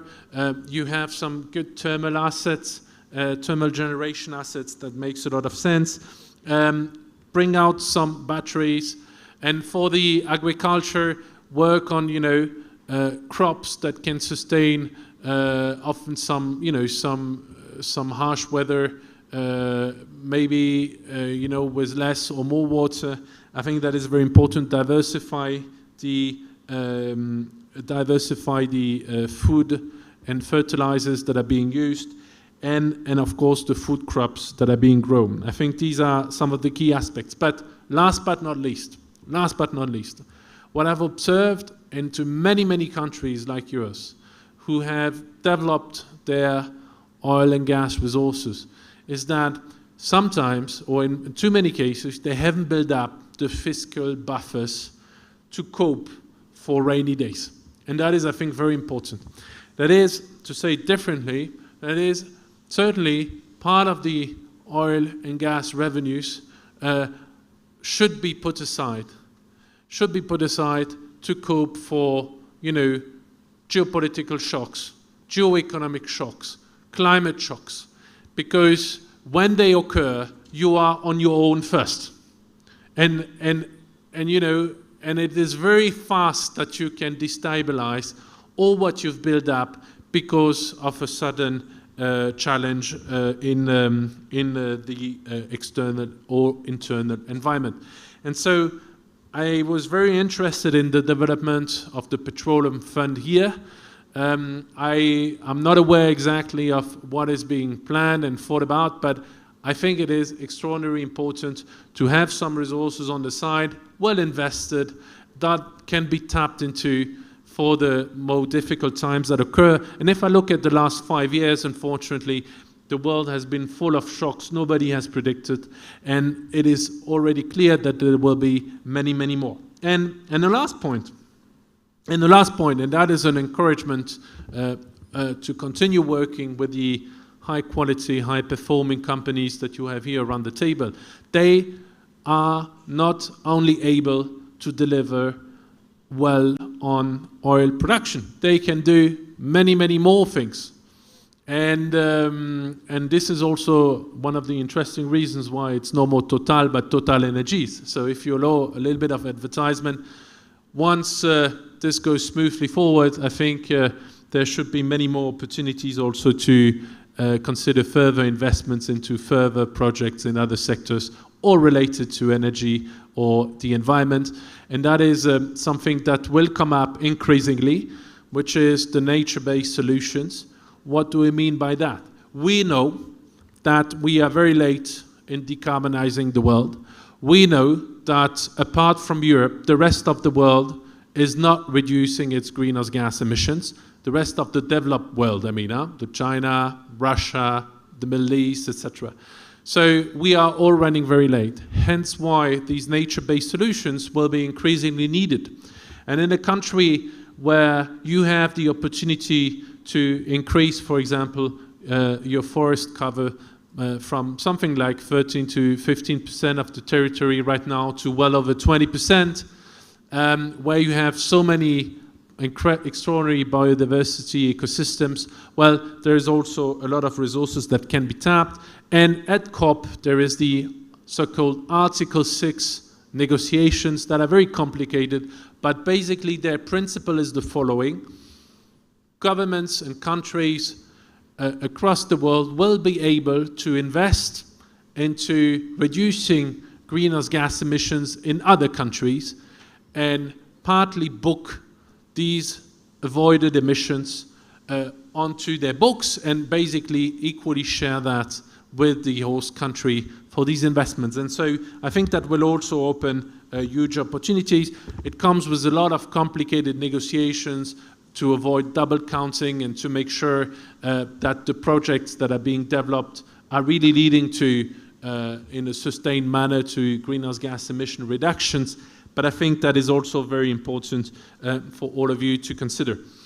And so with that, I'd like to stop here. And my message to you is it's extraordinary, and you mentioned it, NJ, how digitalized you have been, and in a way you've, in many senses, surpassed what we have in our generations in Europe. Mobile money, etc. We are lagging behind all that. So also use that as much as possible to basically get to know what's happening outside of Uganda, outside of Africa, follow the good examples, the great projects that are being developed elsewhere, learn from all that, and just bring the best down here. And the future is not only about oil, it's decisively about electricity. In this country, electricity represents maybe well below 5% of the energy consumption that you have, which is largely driven still by biomass and fossil fuels. Now, ramp up electricity, build on electricity, especially if it's low carbon, and you will be able also to invest into the digital sectors. I mean, clearly what is driving value, employment, is everything related to the digital sectors. And what we see in our countries in Europe, or in the United States, or in Asia, is that the bottlenecks are because there's a lack of electricity to power all these systems. Well, here, you have excess electricity if you further build out your system. So clearly, there's a fantastic opportunity also in there. So I stop here. Thank you very much, and I look forward to good discussions.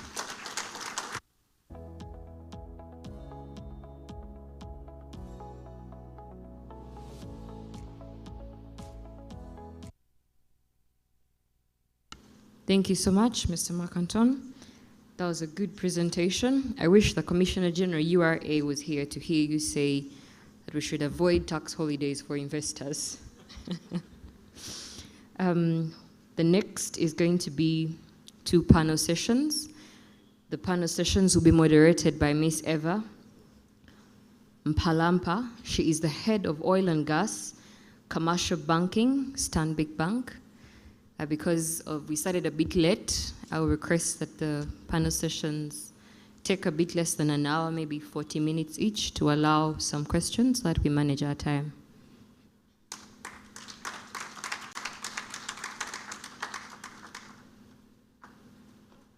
A very good morning to you all. As she did introduce me, my name is Eva Mpalampa. I am a youth myself, so I'm very excited. Yeah, I hear people laughing. I'm excited to moderate this panel for this specific topic, youth in energy. And I'd like to welcome my panelists, and if you could, give them a brief round of applause as I read them up. I'd like to welcome back our speaker, Mr. Nj Ayuk, Executive Chairman, African Energy Chamber. I'd like to welcome Sheikh Omar Diallo, Leader, Task Force Communication, a Port Parole Day Project. I hope I say that well. I'd like to welcome Humphrey Asimwe, Chief Executive Officer, Uganda Chamber of Mines and Petroleum. And I'd like to welcome Ramla Nantongo, Graduate Trainee, Production Engineer at PAU. Round of applause. A round of applause for our panelists. Great. So, I have the honor to have a brief discussion on defining the role of youth in energy and transition. And yes, I hope I do get to ask a few of the questions that are on your mind, but I'll ask the panelists maybe just one question, and then for you in the crowd, maybe I'll just take about 3 or so. And Ayuk, Mr. NJ, NJ or Ayuk, what? Okay, we'll start with you, sir. Thank you for the fantastic presentation earlier today. But something caught my mind, and I hope you could chat briefly on it. You said, let's make energy hip again, which was very interesting. I think the youth in this room, like myself and you, will like the word hip. So the question is, how can the youth actively make energy hip again? I know you touched on it briefly, but what exactly can they do to make energy hip again? Thank you. I think these are a lot of science students here. They said we should listen to our phone, and I was listening to, this morning, I was listening to Rihanna, you know, and don't laugh. Rihanna has a nice song, Umbrella. Ella, and you talk about his Shondon sign forever, right? So Mark talked about solar and youth, and energy, but the sun don't shine forever, all right? So you could make energy hip again by discovering that base load energy that you need. And energy hip again, you got to make money. Let's just be honest, okay? So we have these 600 million that don't have access to electricity. How are you going to really get them the right kind of electricity? And how are you going to do that? But we need to take energy innovations, tech, science, and really drive it. Do you realize that our cell phone, it's an innovation. It's a tech innovation. It's really so cool. So if you're going to design solar panels today, for example, you make it cool. Don't just, I mean, look at the things, they're so ugly. You know, I don't like solar, but they're so, just make it nice, craft it, get us really involved in it. But the energy systems are huge. And what is really going to drive us making it hip again is really starting, number one, we have a lot of work to do. I think, and I'm very critical of the energy industry for this, we have not let our light shine. We have not talked about what energy means. We have accepted and tolerated the demonization of energy. So if we want to make energy hip again, we need to start working on the demonization of energy. It has happened so much where you just demonize. Who wants to work with the devil? So if you mention the energy industry, we're like, oh, they're the devil, they're bad. But guess what? You can't move without energy. During COVID, your plastics, it's energy. Your syringes is energy. Your hospitals are energy. Everything that we have, our clothes, everything we do in our lives is with energy. If you just demonize that, then you're demonizing life. You're demonizing humanity. So we need to stop the demonization. We need to embrace what energy means. Do you know the demonization of energy has gotten so bad that they say, oh, you know, if you don't need to eat meat, because if you eat meat, it's going to create a problem, climate problem. I mean, I love me to get me a steak and bite the heck out of it. So I really believe that when we stop the demonization, young people get in, young people bring it in there. But the energy industry has also done one bad thing, and I'm happy Total Energies did put this together. We need to attract more young people. Because the problem is that the old white males that really built the energy industry, they are retiring. They're moving on. They're in their 70s and 80s. So that knowledge transfer, it has to go down to young people that are majority women, young males, to come in and carry on this really fashionable industry to drive it forward. So transfer of knowledge, Ali, is so important, and we need to really ensure that PAU holds companies accountable to really ensure that. So you start by making it hip by that, because if we don't do that, we would have an industry where there is a big skills gap. And that skills gap and that skills shortage, it's going to make it boring. And guess what? Oil people or energy people, they're the coolest. I do Africa Energy Week every year. Linda, can I tell you a secret? Oh, I wouldn't say it. We organize a concert, all right? And the best concert, which is kind of like Afro Nation.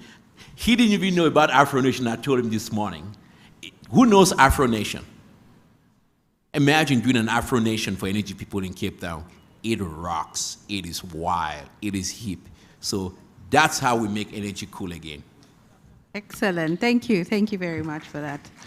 And maybe just to connect it to the question, which I'd like to ask you, Sheikh Omar. He talked about information and awareness.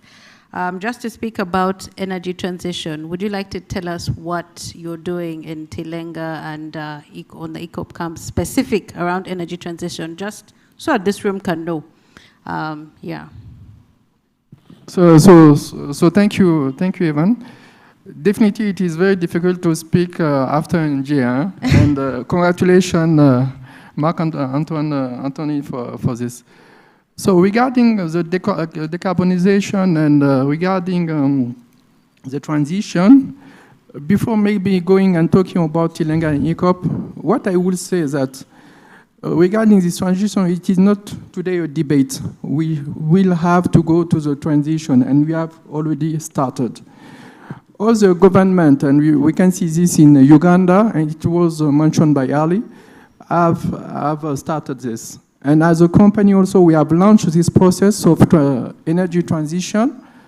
For example, we do invest as Total Energies in a yearly basis 4 billion USD, 4 to 6 billion USD, just in renewable energies worldwide.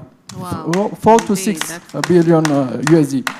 And when we are saying 4 to 6 billion in energy, it can be a huge amount, but just take some African countries. You do have some African countries which national budget is under 6 billion USD per year. So we do invest more than a lot of countries and a lot of companies. So we do invest this, but to achieve what we call the energy transition, you have to invest first in new energies, renewable energies, and second, you have to decarbonize, if I can say that, your oil and gas project. And this is the second pillar. Regarding the oil and gas project, it has been evoked by Inge and Mark Anthony. We'll need oil, we'll need gas, definitely. We need this for some years.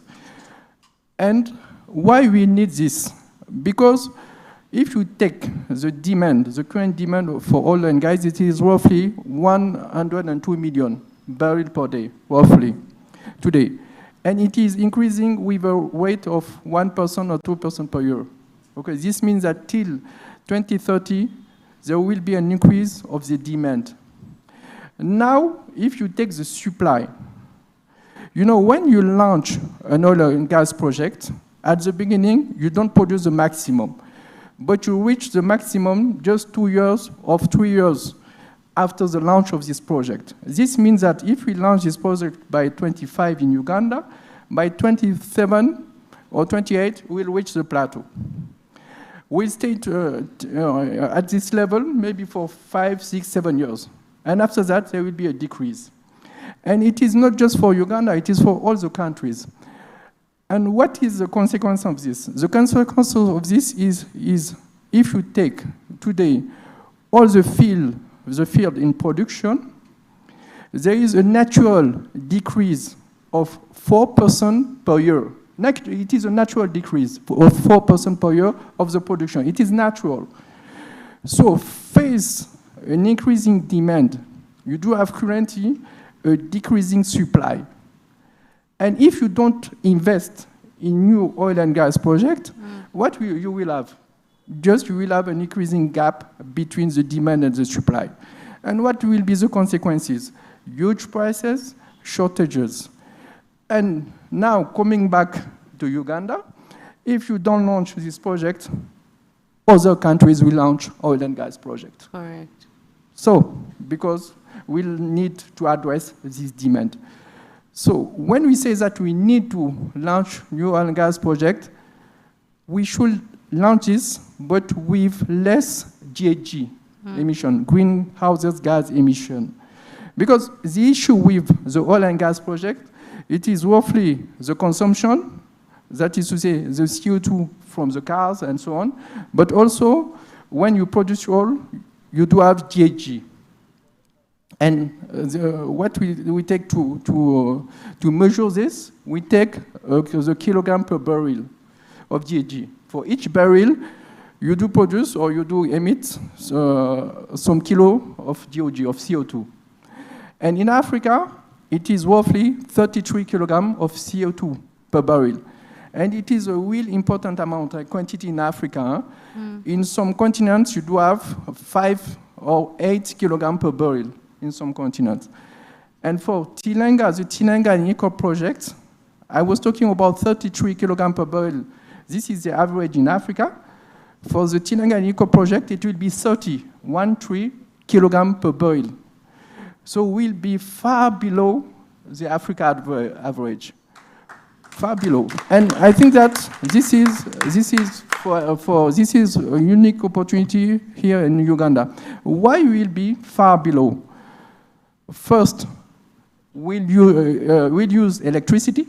We'll not use oil for the generators, so we'll not emit GHG. And in Uganda, the grid is mostly a green because it comes from hydro. This is first. Second, if you take an oil field, you will see that there are usually some what we call some flaring. We do flare gas. And when we do flare gas, 2 consequences. We do emit GHG, and we waste also the gas, the LPG. So we not have routine flaring in Uganda regarding this project. No routine flaring, 0 routine flaring. And I can tell you that we don't have in many countries, 0 routine flaring, even in Africa. Not for Total Energies, I'm talking about the profession. So we not have what we call routine flaring. And finally, for Uganda, the gas. We'll use the gas and we'll transform it in what we call it LPG, domestic gas. This means that all the gas coming from the Tilenga project and the Kingfisher project will be used by the population. And we talked, a few minutes ago about deforestation. You know, when you are talking about climate change in Africa, mainly in a country like your country, it is not about the cars. It is not about the houses. It is about the deforestation. I think that the first war, if you have to fight something in Uganda and in our country, it is deforestation. And by using LPG, we'll be able to fight this deforestation. This is the way we do use today to decarbonize or to produce less GHG emission regarding the Tilenga and Eco project. And again, I think that it is, when I've given the average in Africa, but even in Europe, it is, in this aspect, a real exemplary project. And I think that you can be proud as Ugandan and Tanzanian people, you can be proud of this. This is the way how we are doing. No, thank you very much Can for I that interrupt you for a information. second? Yes, please go for it. He is very smart. Now you know he was a really good student. Yeah. That's all I want to say. No, but thank you. I think that's really good information that could equip us, the youth in this room, to have intelligent conversations when people put up, the different sentiments that they have. So thank you. Humphrey, you're from the private sector. For the people in this room, how can the private sector involve the youth in this discussion of a just energy transition cause? Thank you very much, Eva, for that question. First of all, for the audience, my name is Humphrey Asimwe. I'm also an alumni of Makerere University. I left here some 21 years ago. I studied geology here. And at the time when I studied geology, we were only 8 in class. Wow. That was a time when this country had not yet really gotten into the momentum of oil and gas.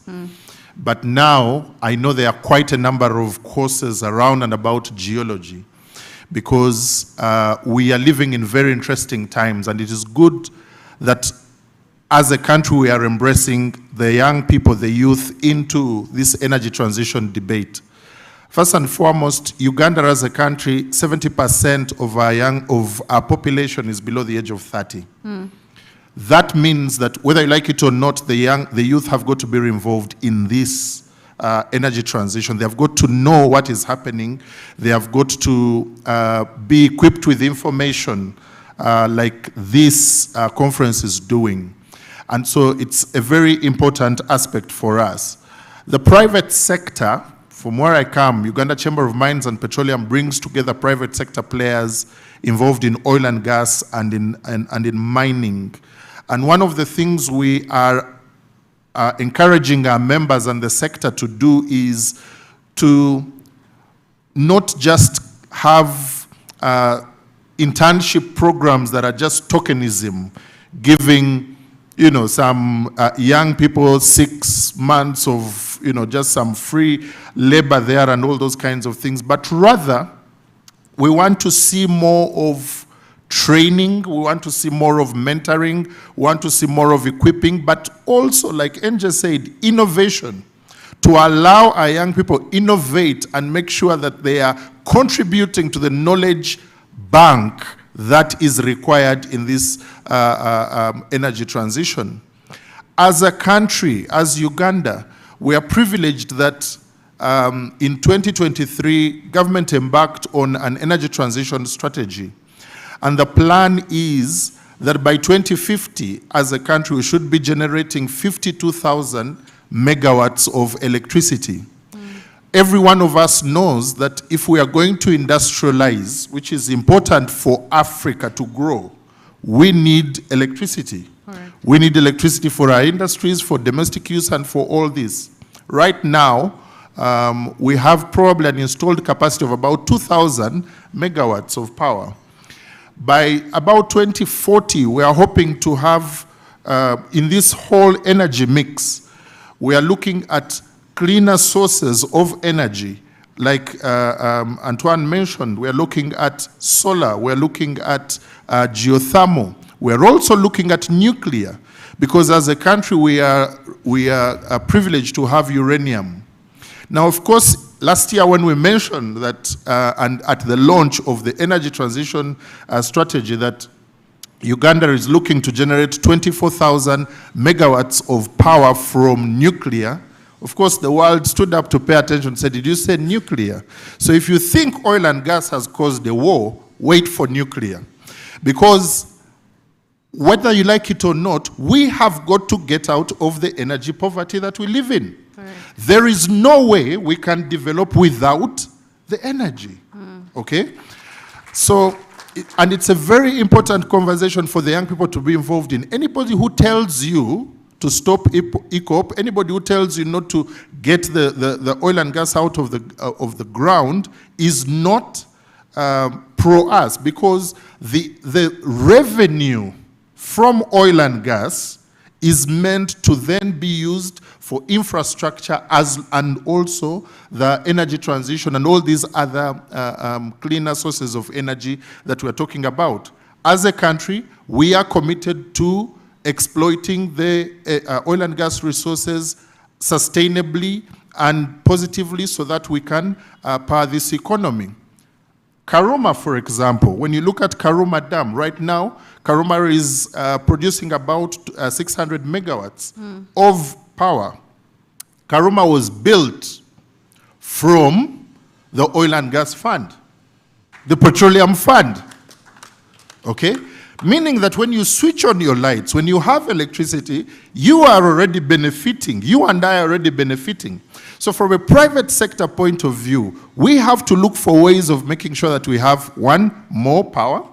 Two, we have to have cleaner sources, and that means we are encouraging innovation. We want the young people to think in the direction of how can we innovate, how can we be involved. And three, like Mr. Sekata said, we want to see how do we get more young people, more Ugandans in the sector so that we can catalyze employment. It was mentioned also about the mining side of things, because you cannot talk about energy transition without looking at mining. Mining is very important because it produces the minerals that are required in this transition: copper, cobalt, tin, titanium, lithium, the rare earths, and lots of minerals. These are minerals that Uganda as a country does have. Let me give you an example. Right now in Zambia, the Americans are building a railway from the western coast of Africa into Zambia. The Chinese are rehabilitating the Tazara rail from the eastern coast to Zambia. What are they going there for? One thing: copper. which we do have here in Uganda. Okay, we have copper, we have cobalt, you know very well about Kilembe, and many other deposits that have been discovered using the aerogeomagnetic survey that is being completed. What that means is, Uganda as a country in this whole energy transition space is going to definitely need geologists, going to definitely need lots of other skill sets that are in our universities, that are in our schools, to be involved in, so that we can benefit from the entire energy transition story. We as a country have all these minerals here. We, yes, are probably behind at the exploration phase of things, and we will get to the place where we are actually mining and adding value to these minerals here in order to bring revenue, in order to create jobs, in order to have an opportunity to cash in, like NJ said, to cash in the entire energy transition story. Thank you. Thank you very much, Humphrey. Quite insightful as well. And Rama, will come to you just now. A lot of information has been shared just in the short conversation we've had. So the question is, what information sharing initiatives are there for the people, for the youth, to be able to get such information and have quality conversations? Is it on? Oh, thank you very much, Eva. Once again, my name is Rahman Antongo, and I'm a fresh graduate. I graduated this year from Makerere University with a BSc in Petroleum Geoscience and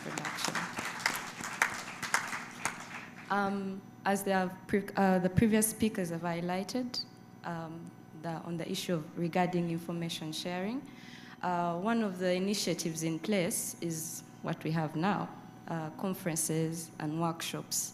And what I would like to highlight is that there's need for the key stakeholders that are playing in Uganda's energy space to work together with the student associations and societies, because I believe that's as part of the grassroots approach that is needed to ensure that these information sharing initiatives are successful. Usually, companies like Total Energies, Sinok Uganda Limited, the PAU, have been supporting various seminars and exhibitions and conferences organized by students. And in doing so, the students have got an opportunity to interface with the discussion around the energy transition. So to some extent, we can confirm that there's a level of awareness regarding energy transition, but there is need to maybe improve it so that it contextualizes Uganda's energy reality. I think you've been familiar with the advocacy, the activism that has been going around, and it's just unfortunate that the Ugandans who are, selected, who participate in these activist groups are doing so from a perspective that is given to them by organizations that come from the global north that want to transition now, yet our reality is different. So it would be key to have more young people collaborating through their societies, their organizations, to have a different kind of voice, the same voice that we are speaking here today, the same conversation around just transition. The other information sharing initiatives I can think of are, of course, the online platforms, the social media platforms, and various online communities and forums. However, we also appreciate that the digital divide in Uganda doesn't favor a broader access to the internet. So you find that, yes, information is available online, but how many can get it? So maybe we need to think about the ways that the information can be transferred in a non-digital way, so that it doesn't stop within the circles of the people who can access Twitter, who can access Facebook and the likes. And also other information sharing initiatives could be around hackathons and innovation challenges. I think last year or 2 years back, Total Energies organized a data science related hackathon where they challenged students to identify spots for charging electric cars. So if initiatives like those force you to go read about what technical requirements you need to participate, the goals of the challenge, and also in the process you're able to get more informed about the energy transition discussions. And also maybe one of the challenges we have also identified in these information sharing initiatives is the fact that yes, we are dealing with the much older young population, but if there was a way the Ministry of Education, unfortunately we don't have a representation, could find a way of integrating energy-related issues into the school curricula. Yes, we have surface level knowledge. We know the electricity, where it comes from, there is biomass and what, but if you have seen the approach that has been taken as far as environmental preservation is concerned, vis-a-vis the school curricula, it would be good to copy such an approach as far as energy-related issues and education is concerned.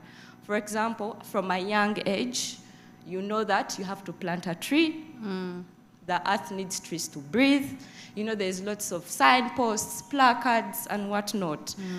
But if such an approach is integrated and put into the younger people, so that they are familiar with our reality as a country, they are familiar with our commitment to transition, and they are familiar with our strategy, so that we speak one voice, then I believe that would be excellent. Thank you. Thank you, Rama. Some really good ideas there. And we'll just come to the crowd and we'll take 3 questions, 3 really quick questions. If you could say your name. I see 1, 2. Hey, 1, 2. I think they're the first 2. And maybe someone from the back 3. If we could get a roving microphone. 3 questions. Just say your name, what you do, and who the question is targeted to. Just please be brief and concise. If we could get a roving microphone. Great. The first, I think she was the first to put her hand up.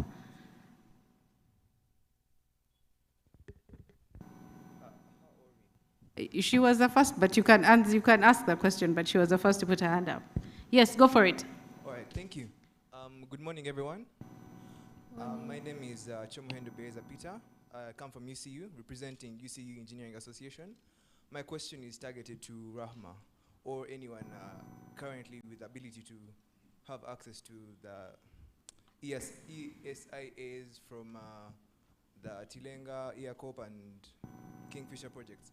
My question is the information from these surveys, these studies on the different techniques that are to be implemented in the works to do with the oil and gas, and also the innovations to do the innovations that will be used to combat some of the greenhouse gas emission problems that have been faced now in the Europe when they are doing their exploration.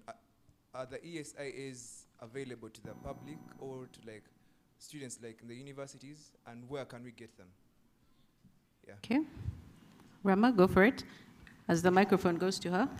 Thank you very much for that question. I can confirm that these environmental and social impact assessment reports are available on most of the websites for the oil and gas sector players. You can check on the PAU site, the ECOP site, and Total, UNOC, and so on. Additionally, usually, as I had indicated, we have workshops as the student associations of Makerere, where we discuss various aspects related to the impact of oil and gas projects on our environment and so on. So it would be good that you take interest and reach out and participate actively. These associations are open to everybody, and do not segregate universities and whatnot, because we have worked with various institutions and their respective associations. So it's not just Makerere, it's everyone else. Thank you. All right, thank you. Yes. Thank you. Good morning, everyone. I'm Namirimo Lilian, a Social Affairs Manager with Seagram Solutions Limited. I think I have concerns or questions, but we shall see as we go ahead. Just one question, please, and to who it's targeted. Okay, to Total, thank you very much. When you're organizing this, since we talked about involving everyone and the youth to come, we have PWDs who would want to join this. We did have a person do the sign language. Maybe next time we can have that on board. And some other, you said only one. Can I? Oh no, that's a comment. What's the question? So I believe the Total team has taken this into consideration. Yes. Okay, what's the question? And to Pao, you talked about regulations. We look at number 4. We have the social part and the environment. I would not want Mark to come back and quote us saying that we told you where we are failing. Let's look at how these petrol stations are being put up. We have a regulation where you have 1 kilometer. When I look at Gayaza Road near Mozi, there's something that is coming up, and I don't know what we shall have to tell Mark in the future. Then also Total, I didn't see NEMA. NJ told us we have a Ugandan way of saving the environment. NEMA will defend us on that, and we show them that we are really working and we have to mine this oil. Thank you very much. And NJ, do you have a position for me? I'm not sure if you got the question right, but over to you. I think.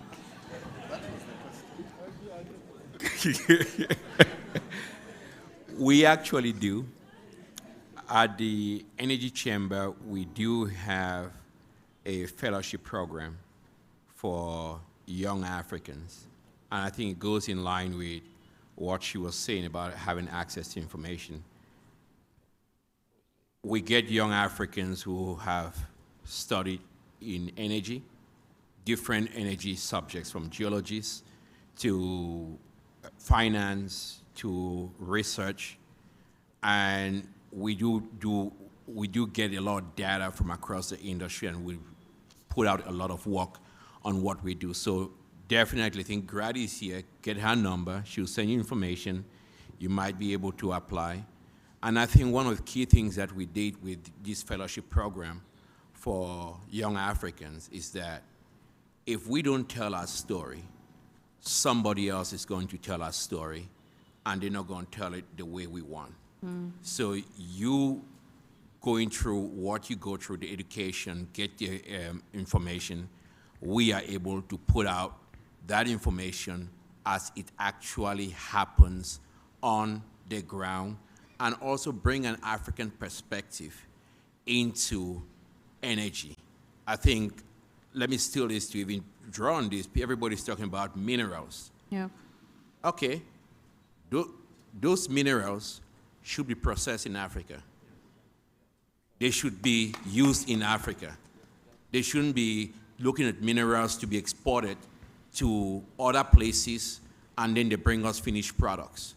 Why can't they not do that investment to say, okay, the oil age, you say it's over, Africa was where you came, took it. And now we say, now we want to do the transition, Africa is where we go take the minerals. What if you talk about young people in energy? We should be looking at financing to build the supply chain for the transition within this continent, so that we should have an Africa first energy transition. And we keep using this word transition. Where are we transitioning to? From the dark to the dark? I mean, I want clean air, but nobody wants to breathe clean air in the dark. We need to get that access first. Credible companies like Total Energies, McDermott, that can deliver on projects, deforestation, but you got a job if you can interview very well, all right? All right, one last question. There was someone in the back. Who had, sorry, just one, them. Okay, Him. I should start. My name is Victor Mugambi. I'm also a fresh graduate like Rauma from Barrow University of Science and Technology, Petroleum Engineering. My question is one, sometime back when I was in my year 2, I remember a lady here at Makerere, we had come for a conference. She said, okay. Allow me ask, what is the question? Yes, that is the question actually, but I'm giving it context. She said oil and gas is not a mass employer.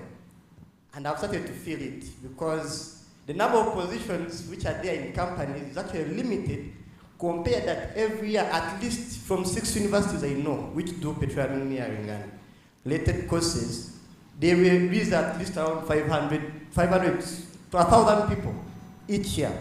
And you realize that we are competing for jobs, fresh graduates are competing for jobs with people who have been here for 3-4 years back, some even graduate lecturers. So I'm wondering if there is a way how we can really be able to solve such a problem. Then lastly, allow me please, one more thing. Mr. Ayuk, I followed him for a very good time. Now, assuming climate change is real, I believe it is real. We really need to do something about it, right? Because other countries are gonna move, but then Africa, if we say that we are staying here, this is what we have, we shall stay like we are. The Stone Age did not end because the stones were over. It ended because new technologies came in. My biggest technology, which I believe in, is hydrogen, and none of you has really talked about it.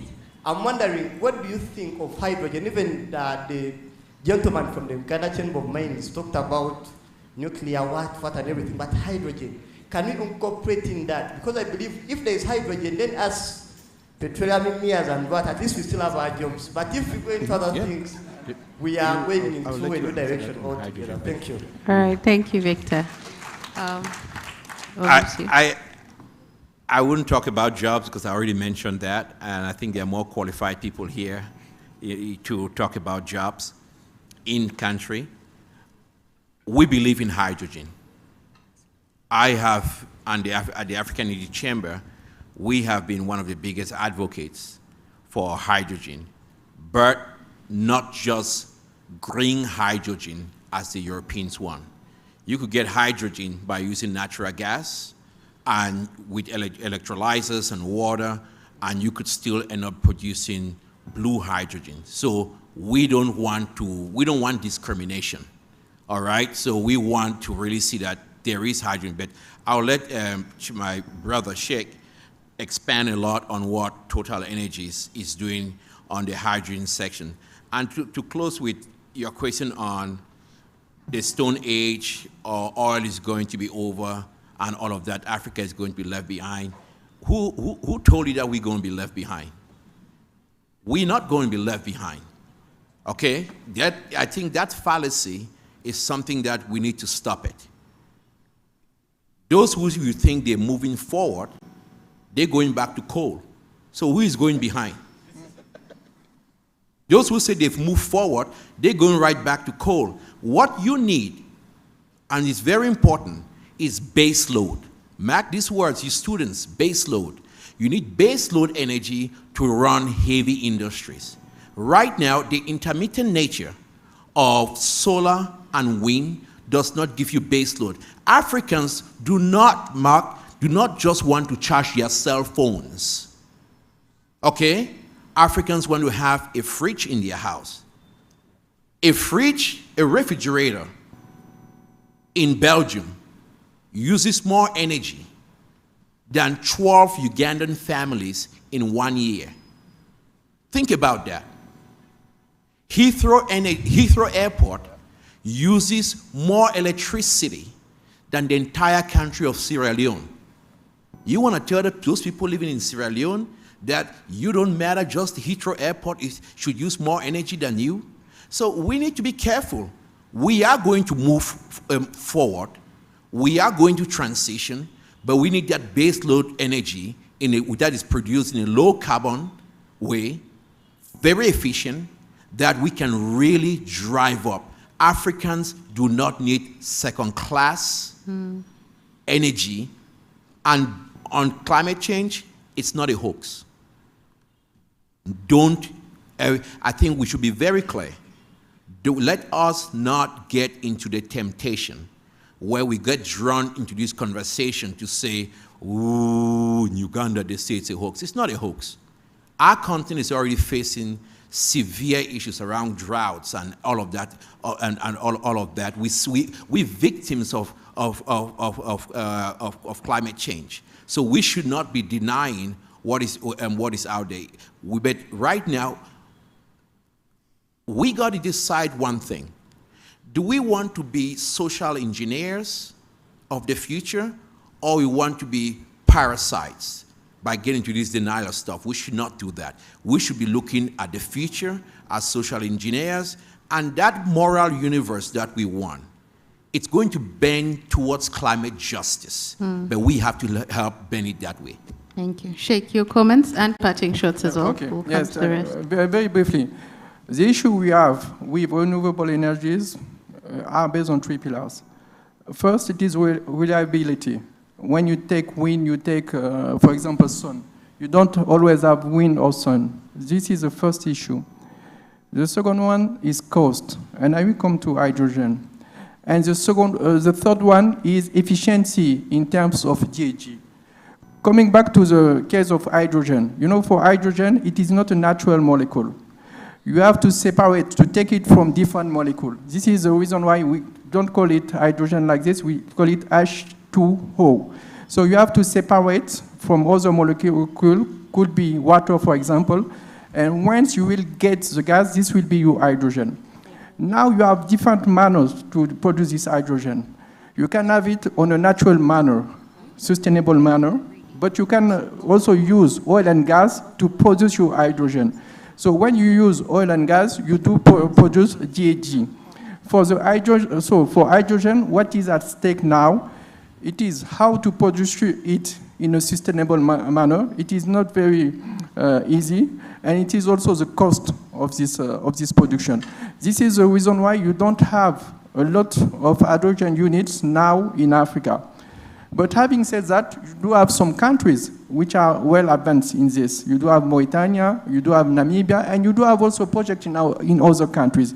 And the African continent, even in countries like Mali, in West Africa, and the African continent has a huge potential for hydrogen.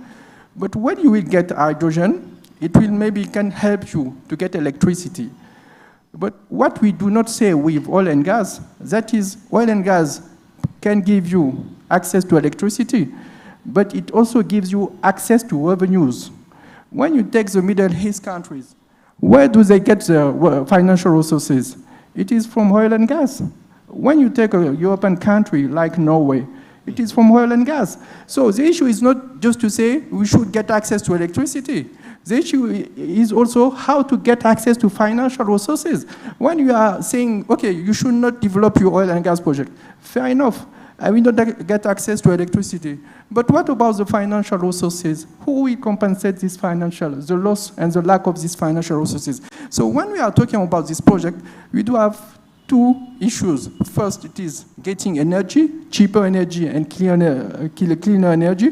But the second one, and which is really important above all for you, it is getting financial resources, creating jobs, creating small size businesses working in this area.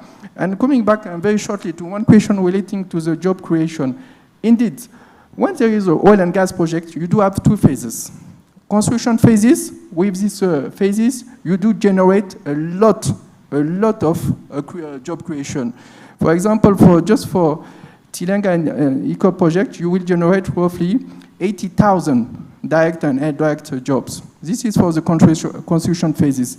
Now, when you launch the project in the production phases, you have less jobs.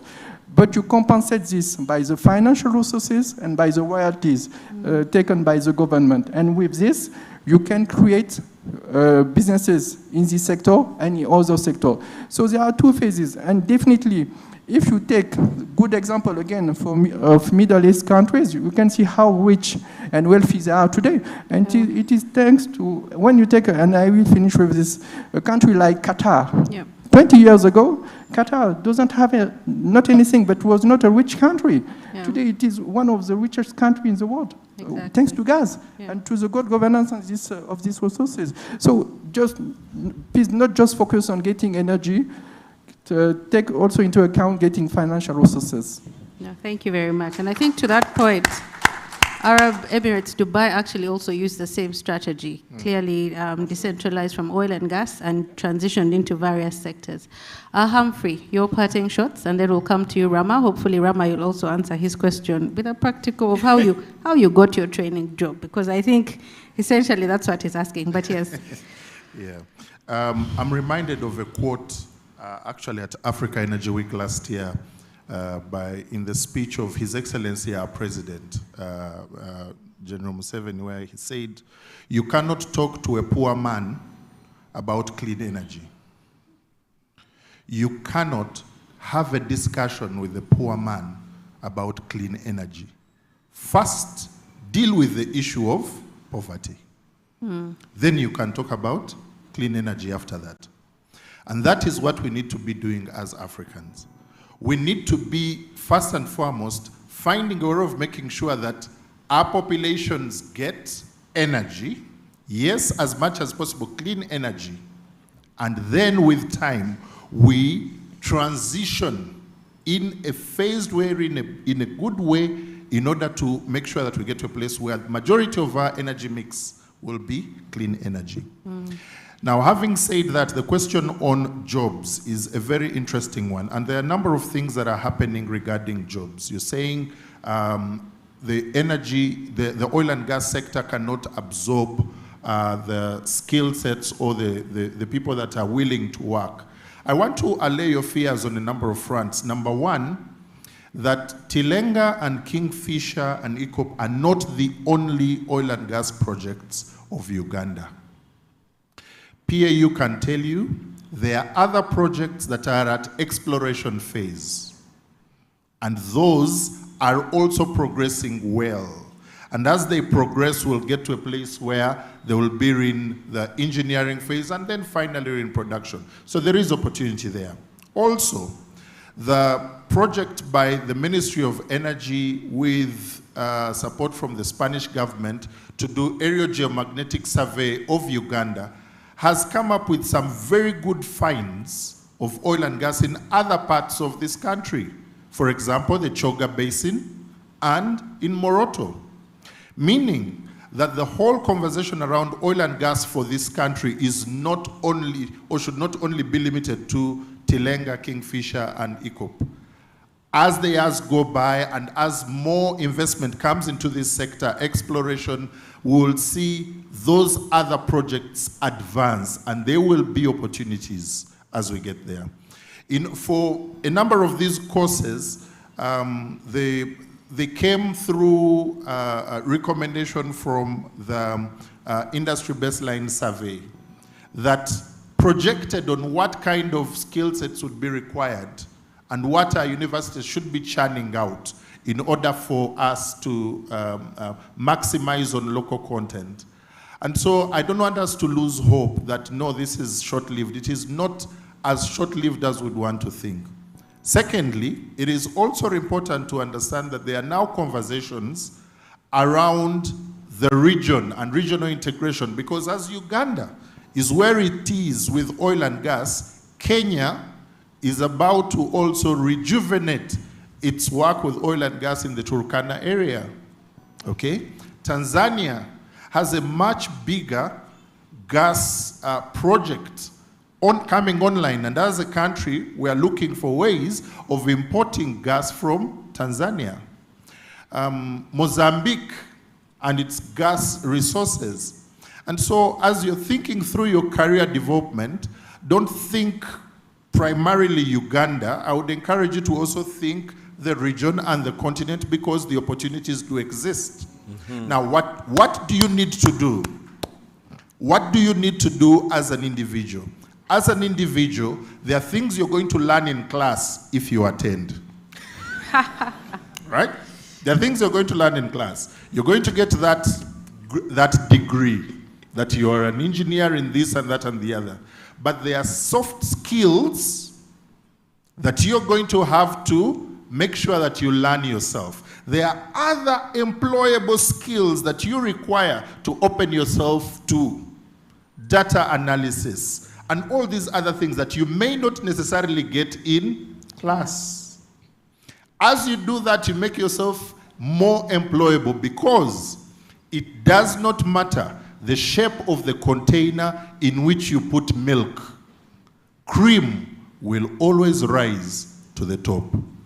Thank you. Thank you, thank you. Rama, over to you. Remarks and parting shots. I answered his question about where he could get the impact assessment reports, but I think my parting shots would be in line with fine. We understand that, yes, there are various opportunities that are coming up and whatnot, but the issue is the present. Like, what can we be doing at the moment in light that, yes, those opportunities are coming, but they are not yet to the level where they can absorb us. So I believe that, yes, if they are not able to, onboard everybody, and we have been advocating for, innovation and whatnot, thinking outside the box, we would want to see key industry players come to the grassroots and say, okay, the reservoir team of CNOC Uganda Limited would like to get fresh ideas from school. We need a team of 10 students, come up with this and that. So that we have that kind of interaction, that kind of training, in the event that they can't have, all of us seated in an office. Yeah, we would want to say, because now we have had exhibitions. We have designed 3D, small projects, scale projects. They are just catching dust. The companies come to our exhibitions, they take interest, they're like, okay, what? They share information, but the students have come up with a model on. There are students who came up with a model on carbon capture and storage. Such projects require skills related to reservoir engineering and whatnot. It shouldn't stay there. It should go beyond. Okay, we are identifying that the students are taking interest in this. As Total Energies, we want to create a sort of, challenge. There's this prize, there is this opportunity, to be part of maybe the Africa Energy Week, and they meet more, players and whatnot. So it doesn't have to. Yes, not all of us can get the jobs, that's the truth, but there has to be something for those who can't. Thank you. Thank you, Rama. NJ, last remarks from you, NJ, in 1 minute. Or had you said your parting shots? Drill, baby, drill. I do, for me, it's a big, big honor to be here. And I continue to learn a lot from fellow panelists. But I would really, really want to reemphasize that we go out there. Do not limit yourself to Uganda. It would be a big mistake. Some of the Ugandans I have met in the energy industry, I met them through my work with SLB in the past, Schlumberger. Some of them work for Halliburton. A lot of them work for different companies, geoscience companies that are not even located in this country. And at a certain stage, they brought the skills back home. So think big. We have a saying at the chamber that go big or go home. I would tell you, go big or go home. And even if you can't get a job directly on one of the projects here, there are a lot of multiplier jobs, multiplier services that are happening that can get you indirectly linked to that. So I know it's a little scary to be in here thinking, is this really for me? Am I going to make it? I think you can. And just continue doing what you're doing, continue showing up, continue engaging, continue asking the tough questions. But also, you have to know you're going to have to work hard at it. I work at the Energy Chamber. One of the things I tell my staff all the time, if I can go to bed at 12, sometimes 1 o'clock, if I can get up at 6 a.m. in the morning and do my workouts, I think you can do it. So you guys have more energy, you have more strength, you're young. Go just take the world, go change the world, go grab it and really make it work for you, because it is going to be massive opportunities that none of us on this panel ever had. You will be faced with so much more opportunities, but it's only if you want to get it, if you really want to make it, and think outside the box, like my brother out there who starts thinking about hydrogen. Just think outside the box and go for it. It doesn't matter. If it's solar, go for it. If it's wind, go for it. But the most important thing is that do it with truth. Don't do it with disinformation saying that Uganda is bad or stop ECOP. Just go for it and go big. But don't go home. Just go big. All right, thank you.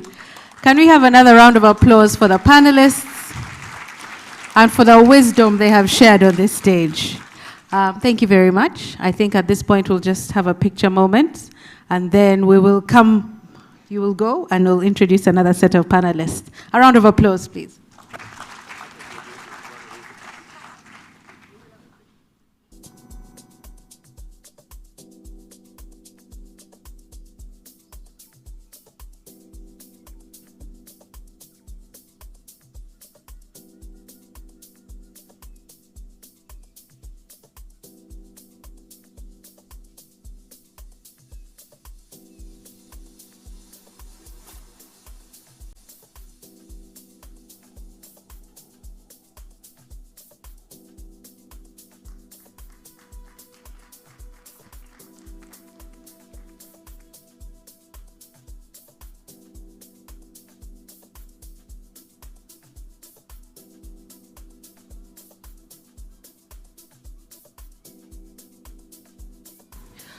Testing, great. All right, would like to continue the program. Just an announcement. The vehicle registered UBP 294F. You have blocked someone, so please just go and help move your car. I'll read the number plate, UBP 294F. Please just go and move your car.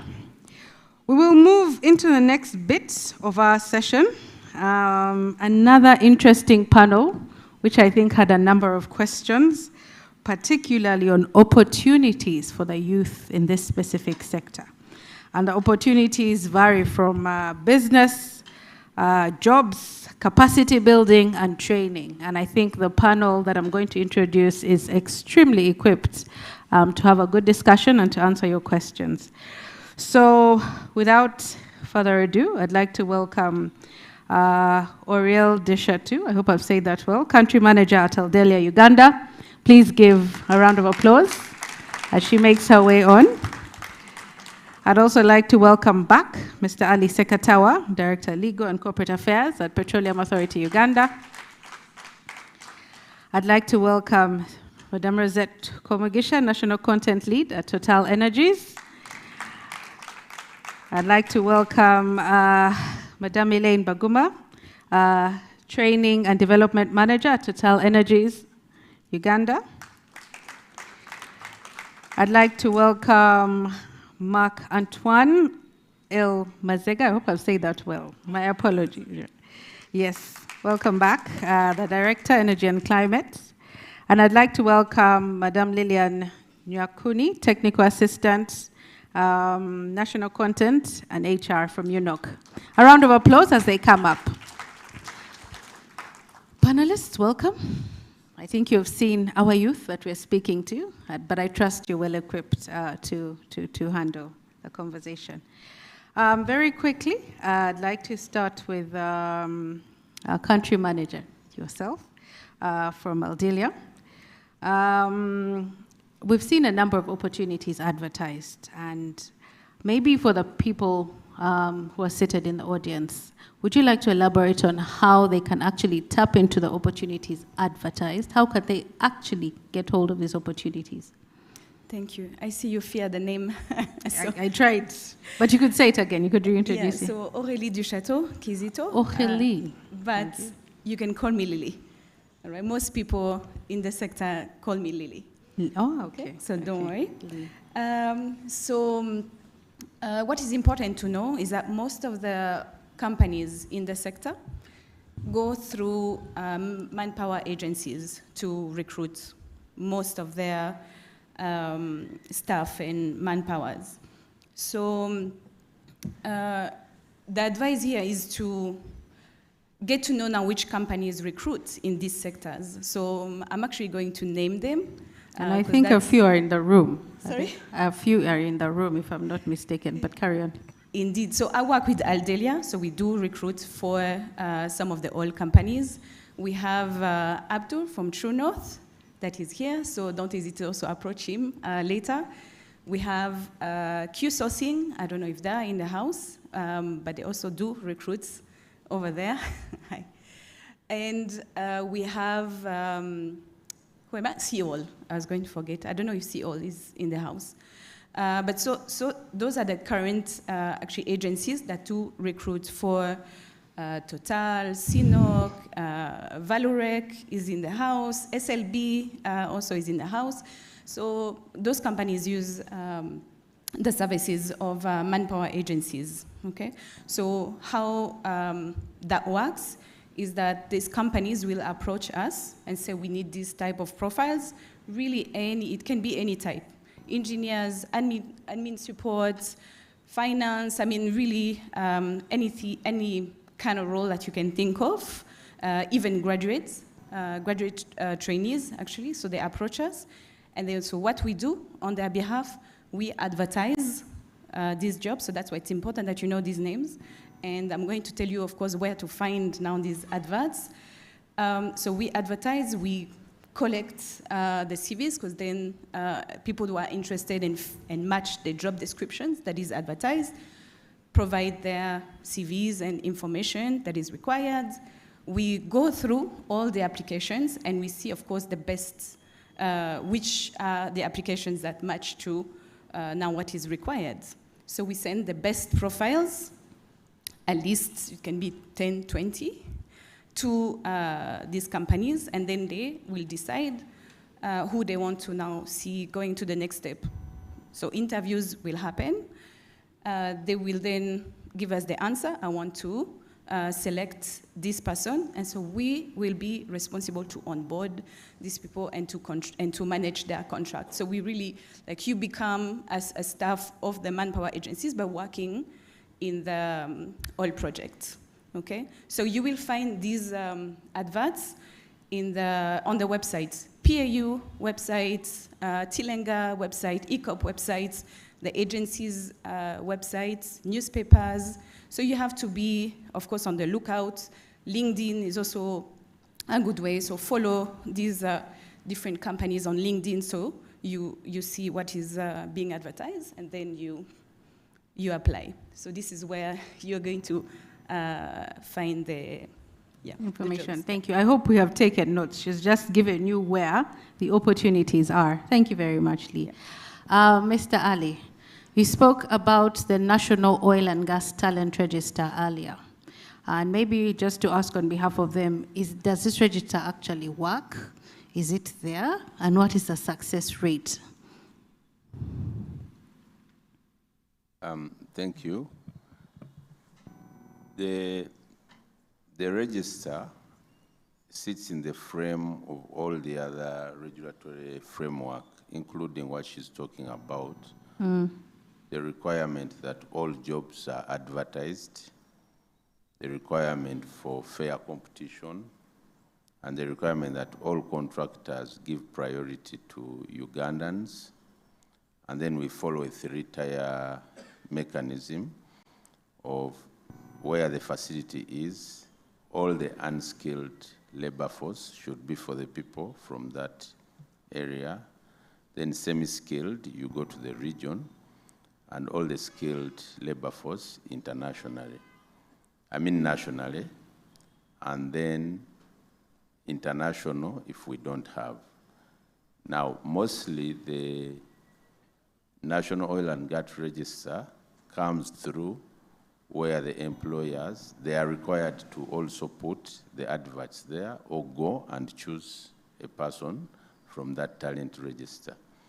And then we request, or we advise you guys, whoever feels he has a skill, to go and put your name and type of skill there. What we do not require the employers is that it's not mandatory that they must pick from that register. We only use it when they come and say there is no person who is qualified. And therefore, as such, I don't know, many people like regulation by mandatory. Its usability is to the extent of that, because you're free to choose a person wherever. You cannot come and say, we have chosen this one, and we say no because he was not there. But at the point you want an external person, then we go and say, there are these people who are on the register, why don't you use them? The second advantage is that all adverts are also posted there, and opportunities for the people who are there, we try as much as possible to encourage that they are shared with the people who are there so that you get to know that there's a job. But then I think over and above that, the other point, maybe 2 points I wanted to make on the employment question is one, I think the gentleman who said oil and gas is not a mass employer. It creates value for masses, but it's not a mass employer. That's true. Because even at its peak here, if we say we want 30 to 40,000 people, the last statistic we had from Ministry of Labor is that we have between 7 to 10 million people, young people who are looking for jobs. I don't know whether they call it unemployment number or what, but 7 to 10. Then they said every year we release 70,000 actually, 70,000 to the market. Out of those, we can employ 10,000. So it means the other 10 million keeps increasing. So it is true, it is not a mass employer. The unemployment question is larger, and that's why we need to participate. There are things which you need to look at openly, like the interlinkages, because we are now doing the interlinkages project of saying, how can oil and gas support tourism? How can oil and gas support agriculture?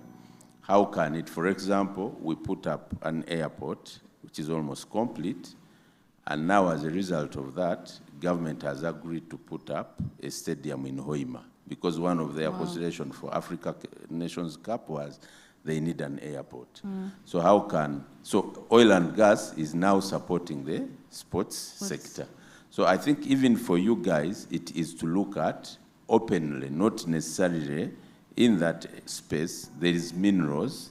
So if you get these skills, how can they work across the chain locally? Two, the other day I was very happy, I was in UAE, I found one of our students from UPIC, and he told me he's doing welding. He started in UPIC, waited for jobs, he went to the other side. Why? Because now UPIC has the international certifications. It means you can work anywhere, as my colleague said, Tanzania, Kenya, and so on. So you need to use this as a platform also to look the other side. Do not get very disappointed that you are not among the 14,000. 14,000 is good enough. For the Catholics, there's a story of an old man who went to study that course, catechism. Then after the course, they said he had gotten 0. Then he said, let's praise Jesus. Everyone laughed. They said, why are you? Then he said, if I had not come here, I would not have gotten this 0. So let's praise Jesus for the 0. So we have 14,000 of our brothers working. So we praise God for that. The question is that I might not be among the 14,000. How can I be in the 40? If I am not in the 40, should I talk ill of the industry? No, it has created jobs for 40,000 of us. Now, can we go in the outer space, the industry that support? Lastly, the energy transition. and the money being invested in it is an opportunity. It's a good opportunity for you to look at that space. Why? Because the NGOs are coming and so on. Last time I traveled, I met 6 of you going to France to demonstrate against Stop ECOP. I asked them, you people, aren't you, isn't this treasonous? Like you're going to fight against your country. They said, Ali, you always say about opportunities. For you, do your part. This is our opportunity. Because without you, I wouldn't have gotten this visa, this air ticket, I am going. Then one of them said when he reached, he refused to hold a certain placard because he said from the information he knew, whatever it was actually a lie. He said, I refused, and eventually it didn't go well, but I went to France. So there is an opportunity, but that opportunity should be a good one. Our encouragement is that, yes, take advantage of all the opportunities that are coming, but at the end of the day, you are Ugandans, this is your project. Thank you. Okay, thank you, Ali. Very interesting scenario. Thank you for sharing. Rosette, we'll come to you. On capacity building, we do know Total has taken a number of initiatives to build capacity within this space. Could you just talk more about capacity building and how can the people here participate? Sure. Thank you, Eva. So as introduced, my name is Rosette Komjisha. I'm currently charged to be the national content lead at Total Energies. It's a very exciting role because I get to see on a daily basis how the energy projects in Uganda are impacting Ugandans. So I'm very honored, first of all, to be back home. I'm an alumni of Makerere University. I won't say how far away, how far back, but I studied at what is now called the College of Engineering, Art, Design, and Technology. And I am also an alumni of Africa Hall, the ladies. So when it comes to capacity building, maybe to give some context, what do we mean when we say capacity? Capacity is all about having the available skill sets, having the available enterprises to take forward our project. So everything we do around capacity building in this sector, be it by government or by the private international companies like ourselves and our contractors in the room, is based on skilling Ugandans so that they can work within our activities and within the supporting industries to our activities. It's also based on empowering local enterprises to be able to supply the goods and services that we need in the sector.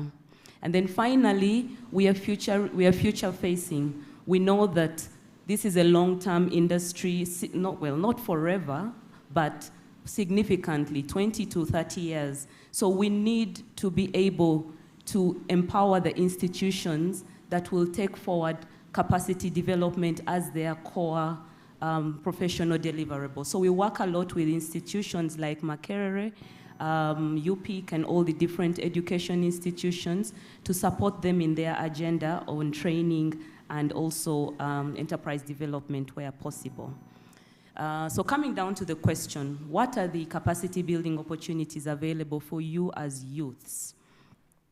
In order for you to appreciate them, you also first need to understand what the opportunities look like. When it comes to the jobs, Ali just broke it down. We have casual or unskilled jobs, and like he has said, those are ring-fenced. They are really for the communities where we work. So the people in the room, unless you're from Bulisa, I don't think you will be selected for a casual job.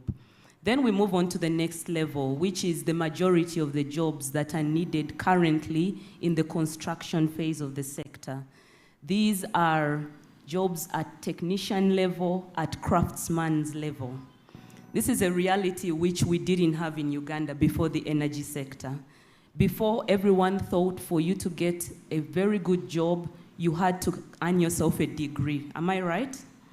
Everybody in Uganda is studying to get, at a minimum, an undergraduate degree. But the reality is that when it comes to construction projects, which are the drivers of the biggest workforce in the energy sector, you need semi-skilled people. You need people like scaffolders, plumbers, people who do bricklaying, construction work, people who are fabricating. And the first thing that we had to do, even before the projects went ahead, was to start skilling these people. They did exist, but they needed to be upskilled in terms of getting them international certifications so that they are able to produce work at a level that is internationally acceptable, and then also empowering them with skills in health, safety, and environment, which is really critical for our industry. So in terms of if you're interested in this, and I must say that over the last 5 years plus, we as Total Energies have done a lot of skilling, and our contractors also having come on board have done the same. We've trained over 1,500 people, and I see that there are some people who come in for these types of programs, even when they are overqualified, if I'm to put it that way. But they have the passion, they have the interest, and we've seen them excelling. Then the third level of jobs that are available, which are really, like the gentleman in the audience earlier on said, really fewer in number. This is about 15% of the jobs. These are the core energy disciplines, the core engineering disciplines. And that means they're even more competitive than all the others. For these jobs, we need people like drillers, the geoscientists, people who have done civil engineering, mechanical engineering, and so on and so forth. And we do have programs in place to skill around this area. We have graduate trainee programs. These were mentioned earlier in the Vice Chancellor's speech, where we take people on board and expose them to on-job training. One thing I want to encourage the audience, both physical and online, is to embrace graduate trainee programs. My own experience is that at the time I graduated, what I wanted was a job. I did not want to be told, oh, we are going to test you, or we are going to just give you a stipend and train you on the job. I felt like I was going to be exploited, for lack of a better word. But the reality is that is how you gain experience. Because at the same time, in many platforms, we are asked by the youth, how can we compete with the experienced people? The reality is you need experience for certain critical roles. So you compete by gaining that experience. And then the next question from them is, but you're not giving us the jobs. So it's like, how do you call it? A catch? Catch-22. Yeah, it's like a catch. Like, you're not giving me a job, but you want me to have experience. And the truth is, you gain the experience through graduate trainee programs. They take time. You will be a graduate trainee for between 2 to 3 years. But trust me, and I think we have some graduate trainees in the room. I hope you will interface with them. Joseph, I see you. Where are the graduate trainees? Just wave. Please wave. There you yes. go. So that group is they're graduate trainees working with us every day at Total Energies. You will not feel like you are any different from any other employer. Of course, you will be given tasks progressively according to how you're building your competence, but you're building that experience, and at the end of this process, you will be able to compete with anybody else out there on an equal level. So in a nutshell, that's kind of what we do around capacity building for the different job levels required right now for the construction phase. But like I said earlier, we are also forward thinking. We know that in 2 years we are going to start producing, so we need to have Ugandans working on the facility for the production requirements. And for that, we have a program in place. About 2 years ago, we ran the Tilenga MOOC. I think many of you participated, over 13,000 people. It was a very good training for you to understand the sector. And out of that, we selected the best 200 Ugandan youths, both nationally, but also from our host communities. And right now, they are undergoing a 2 to 3 year training program with UPIC, but also which will be moved abroad for more experienced training, where at the end of it all, they will come out as maintenance and operation technicians qualified in electrical, mechanical, and instrumentation. This is really unprecedented for us as a country to see a sector train for the future, to see a sector invest quite heavily in the futuristic need. So as I conclude, I want to say that at the end of the day, some of these programs may be running, but more are upcoming. This year alone, we will be launching more skilling programs. We do our skilling with certified partners, so when you're looking for the opportunities, check on our website, like it was said earlier, but also check with our skilling partners. We work with companies like Task, Sunmaker, Solid Rock, UPIC I mentioned, and so many other skilling companies out there. And another thing I also want to emphasize is what the opportunities look like. I want to add to what everyone else has shared. The director mentioned earlier that we have over 1,200 contractors working on the oil and gas projects right now. So those are 1,200 companies, both local and international, that are potential employers for yourselves. I think it's something for you to reflect on. If you want to know who these companies are, this information is available. It's available on our websites. It's also available on the PAU website.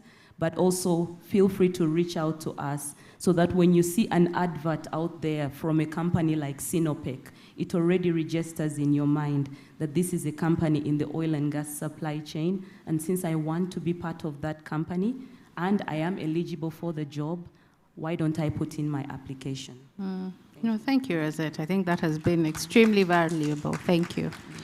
Mark, just to come to you, if we do go the route of an unjust energy transition, what impact would that have on unemployment for the youth?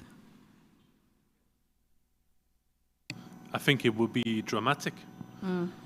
Let's face it, because as much as we in Europe have aging populations, you have a very young population. And so when AJ said, well, the future belongs to you, yes, that's very true. And that is an extraordinary opportunity, but that cannot be missed. And the best way not to miss this is indeed to attract the private investment, to have to build up the skills in close intertwining with the private sector and the public sector. And I think what is happening at this university is exactly what is needed. Now, one thing that might be missing a little bit in this discussion, and so here I'm taking my non-profit hat, or representative of a non-profit organization here, is the public sector. Because you cannot have a sound and buoying energy sector development and economic development if you do not have a sound and strong public sector to accompany that. And I wouldn't discount really all the great opportunities there are in the public sector in the field of energy, because if you want to build trust, if you want to have investor confidence, well, you need to have bright people committed in the various regulation agencies, be it the environmental regulation agency, be it the energy regulator, within the ministries. I mean, very often what you see in countries is that there's a very low institutional capacity in ministries. Why? Because everyone that is bright is either working in the private sector or going abroad. And that is a big problem, because if you want to develop a sound energy strategy, if you want to have a sound data collection capability, statistics, that's the basics, then to do the modeling, to understand what are the costs and what are the different constraints of various technologies, options, and investments that you are considering, etc. I mean, it's extraordinarily important to have these skills within the public sector in order to be able then to have the right discussion and exchanges with the private sector to make sure that this is in the best interest of the country. And last but not least, on that, what is also very clear is that what is needed is a vibrant discussion, public discussion, And so I'm very pleased also to be here with that, but a public discussion in the media, in the social media, in the press, in formats like here, and also with independent analysis on, what are the policy choices. You mentioned hydrogen, that requires a lot of thinking on the technology side, on the economic side, on the demand side, on the infrastructure side, on the regulatory side, on the, sequencing side. Is it right now the right moment to do it? Should we do other things first? And et cetera, et cetera. So, yeah, just a reflection on that, maybe, Right, on your question. Ali, I don't know if you want to comment on the public sector bit, or because I know PAU represents, and UNOC as well. I think he makes a very valid point on the need for a very strong public sector. And I think it is what GOU has aspired to do for the last 10 or 15 years, to make sure they can train, retain, and expose the public sector staff. There's a specific program for training of government officers and a specific package. Some years ago, for your information, the scientists, they just increased their salaries here. But many years ago, for the oil and gas, after the discovery, Cabinet gave a special package to the scientists in the ministry and so on, so that to maintain. So there has been visibility along that point. How successful it is, I think the jury is there, but there's an opportunity that, yeah, thank you. All right, thanks, Ali. And Lillian, will come to you, representing Uganda National Oil Company. If you could just touch on some of the emerging opportunities for the young professionals. What are the emerging opportunities? What can they sort of aspire to do? What can they plan for? Thank you so much. My name is Lillian Nyakuni, and I serve my country at the Uganda National Oil Company. And I'm very delighted that I joined this sector 1 year after campus, and that is in 2019. So I've been a youth in the oil and gas sector for about, I've made 5.3 years in the oil and gas sector. Yes. So as we talk about the journey to energy transition, having supported the oil and gas sector specifically in national content and human resource management at the Uganda National Oil Company, there has been the need to transition, but equally there's been a need for the organizations to transition with the youth. Now, back at the Uganda National Oil Company, we have been deliberate, structure-wise, and Mr. Chiwuka here will testify that last year we dedicated ourselves to change our structure in regards to how do we bring the youths on board.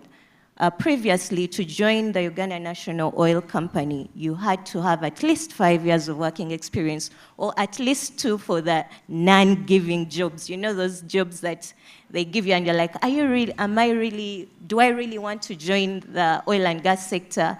I remember the non-giving job is what I joined Uganda National Oil Company in, but later on propelled to another level of being a technical assistant.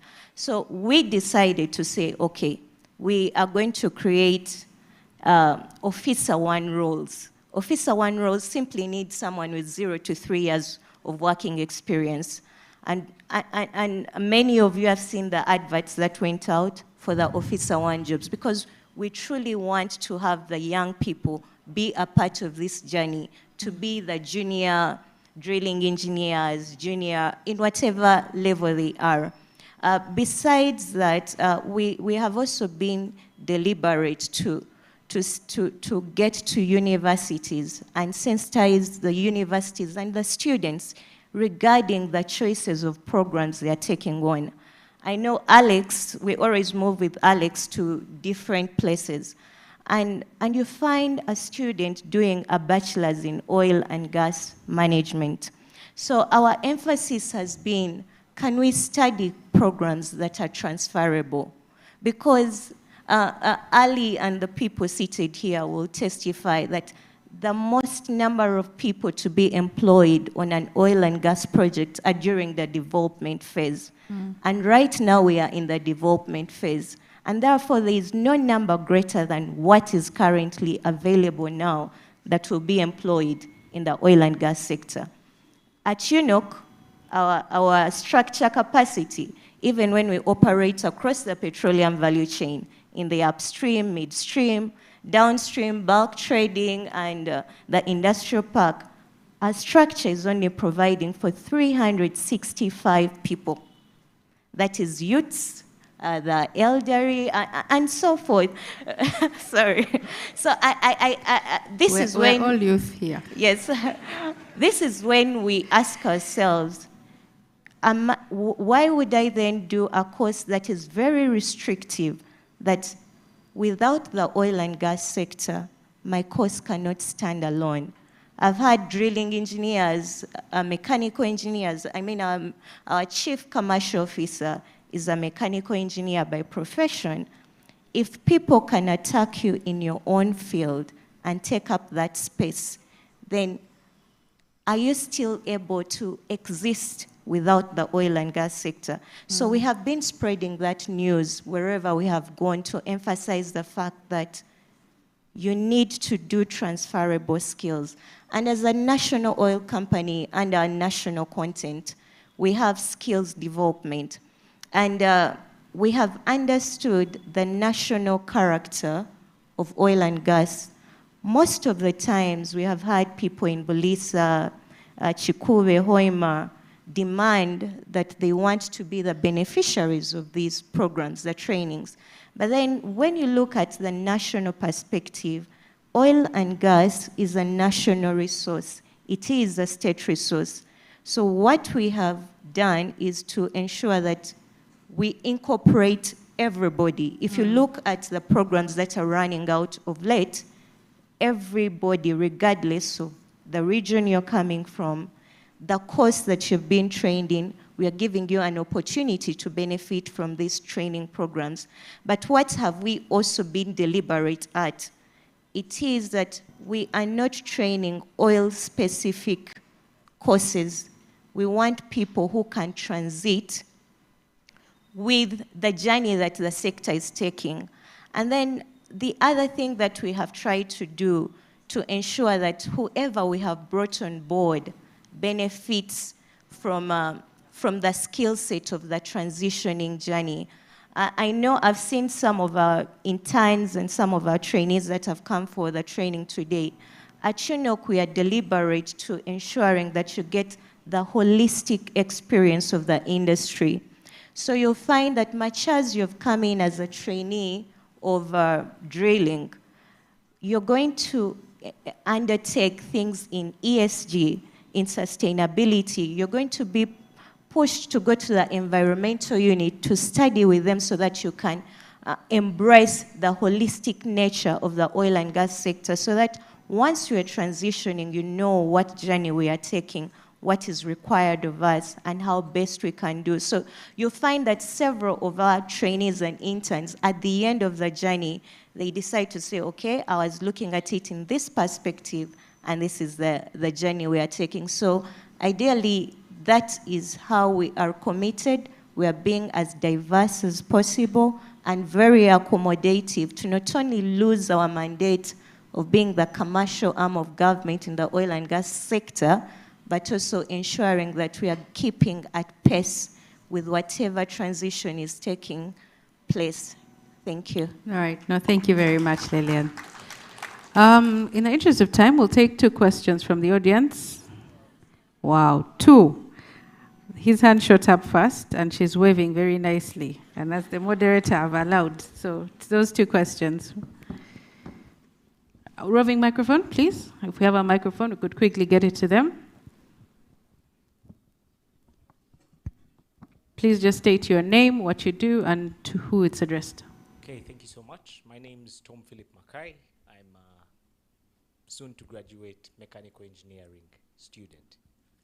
My question goes to Alice Sekatawa and Lillian. particularly with regard to government. It's one question or two? It's one question, but because they are the ones who are speaking from the perspective of our government, they might be the ones best to address it. So it's to do with, of course, we've had a lot of corruption. We're even seeing a lot of cases in the news right now. So I would like to know, how exactly is UNOC and PAU trying to put in place the transparency that's going to ensure that the money that comes from our petroleum is not going to be siphoned? We've had all these other projects that they've been siphoning money, and now we're hearing, yes, youth have to lead and everything, but now how are the agencies that are leading from our country's perspective going to ensure that we do not have still the same thing recurring, corruption going through? How are you ensuring transparency even when we are going to start getting this money next year? All right, thank you. Maybe she'll ask her question as they prepare. Yes, so that we... Good afternoon, everyone. My name is Nandiose Aida, and I work with SLB. I work on the Tilenga project under the Artificial Lift Department, and I've also done a little bit of well completions. So my question is going to come from my perspective as a young professional working in a technical role. I actually do put on the curve role, and yes, I do step on the rig floor with a lot of ladies. Yes, we do have a lot of women currently on the Tilenga project, and I know there is a need to increase the numbers, but I'm just here to say that I stand as a witness to tell you that there is many more, and we hope for Oh, wow. to come. My question is actually coming from that. Okay. As young women who are joining the industry, technical roles, working either as a well completion engineer, production engineer, or drilling engineer, we oftentimes have conversations. And I am not ashamed to say this, I am going to speak it out. As we try to ensure that more ladies come in to join the industry and work whether in technical roles or non-technical roles, let us not forget the young professionals who have joined the industry. When we join the industry, we have worries working away from Kampala, away from the central, going to a remote location like Tilenga, like Bulisa. You worry whether you'll be able to balance, have a work-life balance, you know, be able to pursue a career as well as have the other personal aspiration in life, right? And you're having, yes, you have a young generation of women currently working on a technical field on the project, but constantly worrying if they'll be able to stick around for the next 3 years, right? Because you're working on the project, you're like, oh, will I be able to stick around for the next 3 years? And then you have conversations that are like, maybe I'll be here for 2 years. Maybe I cannot stay here for longer, like I said, for other personal needs and everything else. So I want to ask maybe Mr. Ali, representing the government, if they have strategies in place, not just to bring ladies on board to join the industry, but for the young ladies in the industry working in Bulisa in technical roles. Are there strategies to ensure that they actually keep track of these women who have come in, and if they actually keep track of their journey in the industry? We don't want to be in the industry 2 years into the industry and the 400 ladies who joined will only have 20 left. And then on the same point, as young women, we understand the value and importance of education. Most of us, or some of us, have joined the industry with diplomas. I'm also an alumni of Uganda Petroleum Institute Chigumba. And some of us have also joined with bachelor's degrees, right? So we understand the value of education as Ugandans. We value education a lot, and we want to further our education. Some ladies, we want to get master's degrees. Some of us want to get bachelor's degrees because we understand the value of education. We know that if you want to become a high-value woman in the energy question, please. Yes, I am coming to the question. Education is very important, but we work in Bulisa. We work on rotation, 4x4, 5x5. For sure, if my dream is to attain higher education, if my dream is to get a master's degree, I cannot be able to have a career as well as have the education that I want. Apart from our other colleagues who work in Kampala and are able to pursue a master's degree maybe in Makerere, you're able to do an evening program. So which brings me to my question. The oil and gas industry is going to generate a lot of revenue for this country for sure.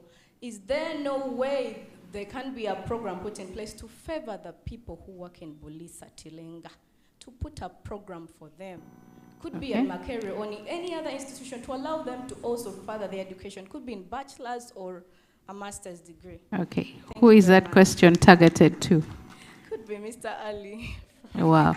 Okay, we'll take those for now, and then we'll, yes, please just, I think, Ali, there was one for you. And okay. Thank you. First, my brother, on the question of corruption. One is to say thank you, because personally, I think this is where we should all focus as a country. Because the industry, for the last 10 or so years, has built all those pillars you saw that have brought all these reputable companies, their controls, environment, and so on and so on. Now, when they say first oil, it means the first check. So I think when we say first oil 2025, it also means at the end of that year, maybe next year, we shall receive, forget we've been receiving money, taxes, and so on, but the first check for oil. So I think the conversation on how that money is going to be kept and used is a proper generation conversation. The structures are there, I can tell you. In 2013, we did the studies, and when we redid the industry to do the new regulation that brought PAU, brought UNOC, brought the ministry, also there is the financial pillar. That pillar ensured that I am here, I have nothing to do with money. When the petroleum money comes, it is supposed to go on a petroleum fund. The fund, how it is supposed to be used, is also there in the law. Even UNOC was given the power, so it's like this. We are going to share the oil. After we've shared, government gets its share. It gives it to UNOC. UNOC pays the transporter, ECOP. It reaches Tanga, the international port. It sells. It's a market. Okay? It sells on the market. But UNOC, when it sells, it was only given one. It can only remove the money for the transport. After it has removed it, it should put back the money to the petroleum fund. UNOC has no access to that fund. PAU has no access to that fund. The Minister of Energy has no access or powers over that fund. Now that fund was also separated from the consolidated account. The money that comes from Bijanjalo, coffee, what, that's another account. This one is a dollar account, beautiful, it is there, separate. Again, who uses it and for what? It is in the law. It says it should be for only infrastructure, and it should be only accessed under this manner. You have to go to Parliament and say, I want to remove money from this fund for ABC. Two, another body was created, now headed by Professor Sejaka. It's the investment body. The balance of that money, Professor Sejaka sits independently and says, I think the best investment where to put this money is maybe a farm in hydrogen or whatever, it will bring money. Again, that level, we don't have any control. So those structures are there. First oil is 2025, maybe the first check is 2026. You will have graduated. Maybe you will be the policymakers, the MP then, and so on. I think it is your discussion that that money now, when it comes, it is not involved in this. Your guess is as good as mine, because the people who will be in charge, then it is you. It is your generation, okay? So we need to track it. When it comes, the infrastructures are there. The question is, how do we ensure that those infrastructures or gates are not abused? On the lady from Tilenga, thank you very much. For me, when I hear these testimonies, I feel very happy, because this is what you call a good problem. what is a good problem? You're either choosing between a Ferrari and a Lamborghini. The other people behind are looking for jobs. For her, she is on the rig. She is only saying, how can I work better? And I think, yes, we are looking at all employee-related structures. I think maybe you're in one of the companies, and it's good you brought it up, on how the employees can be related. But the first battle we've been fighting was to make sure that it's not a Filipino or a Chinese, or we have almost 27 nationalities, but at higher technical level. It is not those people doing that job, because we've been to countries where we find that what you are doing is not doing by a local.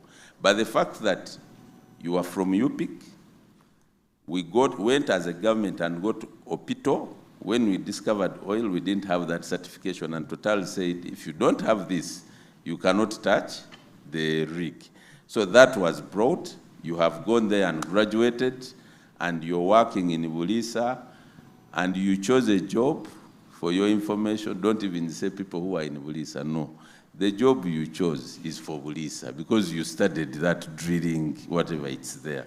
Now, how do we make it better? I will probably leave that to the HR experts. But for me, I am happy that you can testify, because, yeah, I am happy. So how it can be made better, the HR experts maybe will comment. Thank you. Maybe just one comment from you both, and we'll take one last burning question, and we'll close it.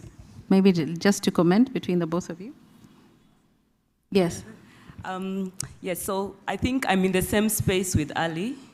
I think what you raise is now the question around, I think some of the people in the room have that question. What is the work environment like in the projects?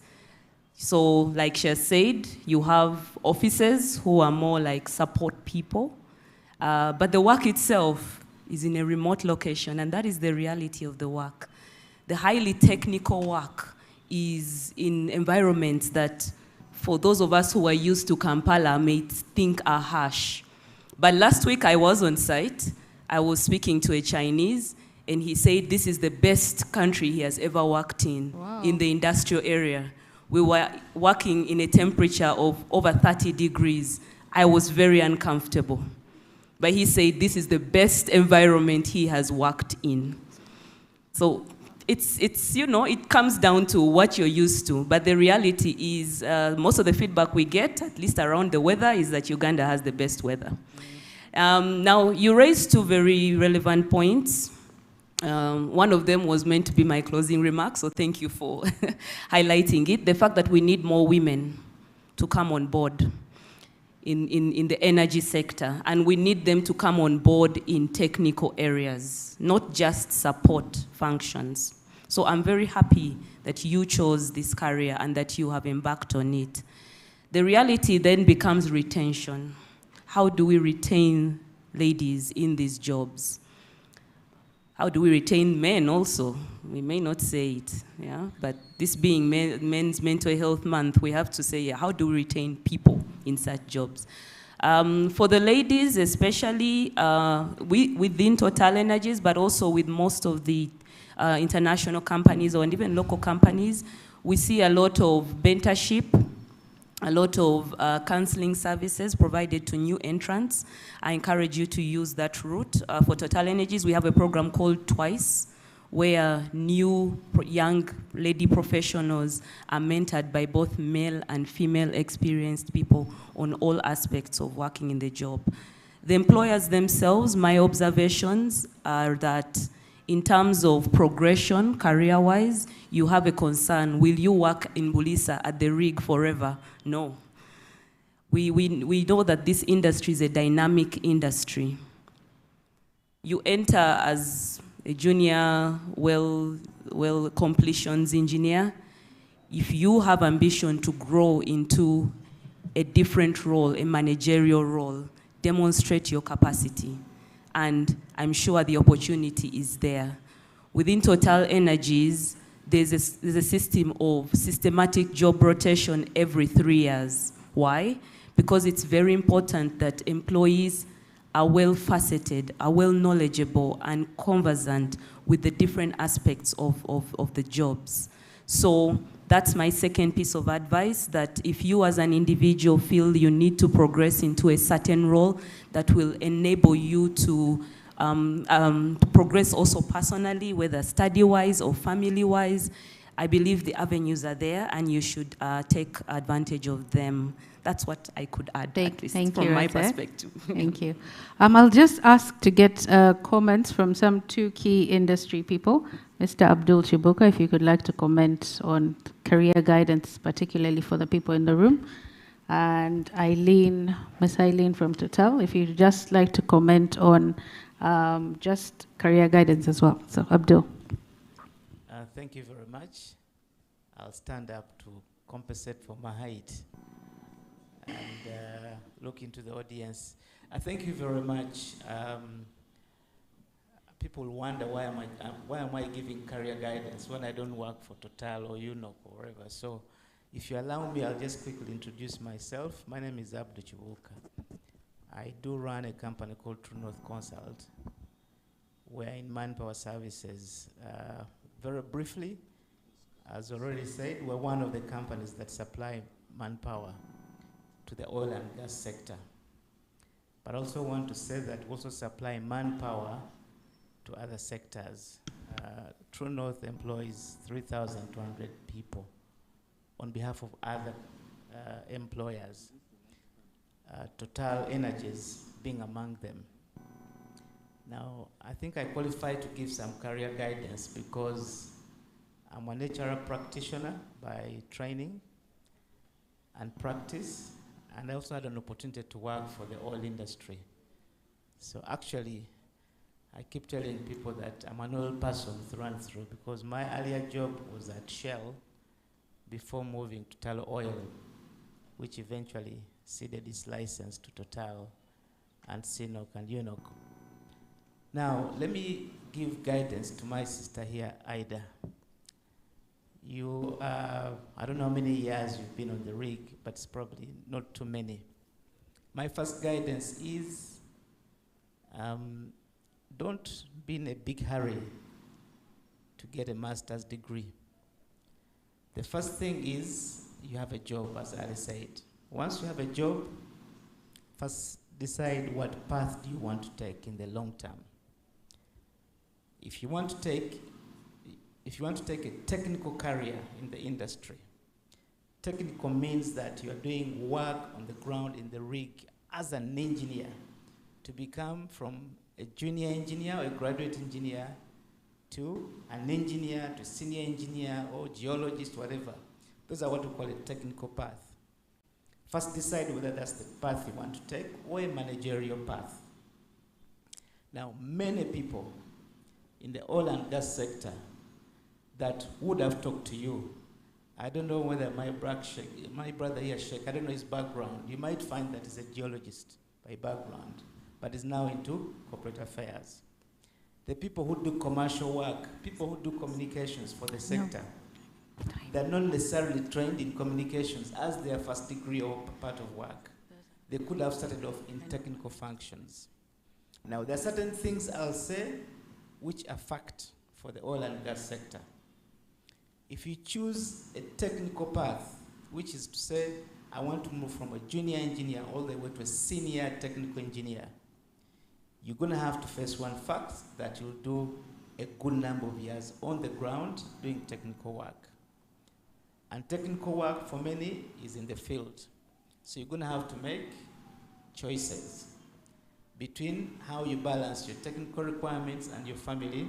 I think you fell short of saying, how do I balance doing work in Bolisa and getting a boyfriend or husband and getting married and getting children? Now, you'll have to make some choices. Now, there are so many people who have succeeded to get children and be engineers in the oil and gas sector and become senior people. The oil and gas companies like Total, even your employer, Slamboj, is one of the most responsible employers in this industry. They will support you. But my first comment is not necessarily to first get a master's degree. If you want to pursue a technical career, what you require is what are the certifications from the industry that are required. So I don't know why you would do a master's degree before you do well control certification if you're in drilling. Look for certifications that are required for the technical path. Now the companies, Total Energies, UNOC, CNOC, Shilamboji, they are not going to support you to do a master's degree before you do industrial certification. So ask yourself, what industrial certification do I need? Now, which makes me shift to some of the people who are here in the audience who are looking for jobs. You can also help yourself when you graduate, as you are looking for a job. If you are privileged to get a sponsor, do a certificate in health and safety. You can pursue NEBOSH. Those that don't require direct experience on the ground, you can pursue them as you look for a job. And finally, let me help my brother Ali on the question of opportunities in the sector. And someone saying, this is a sector that employs a fewer number of people.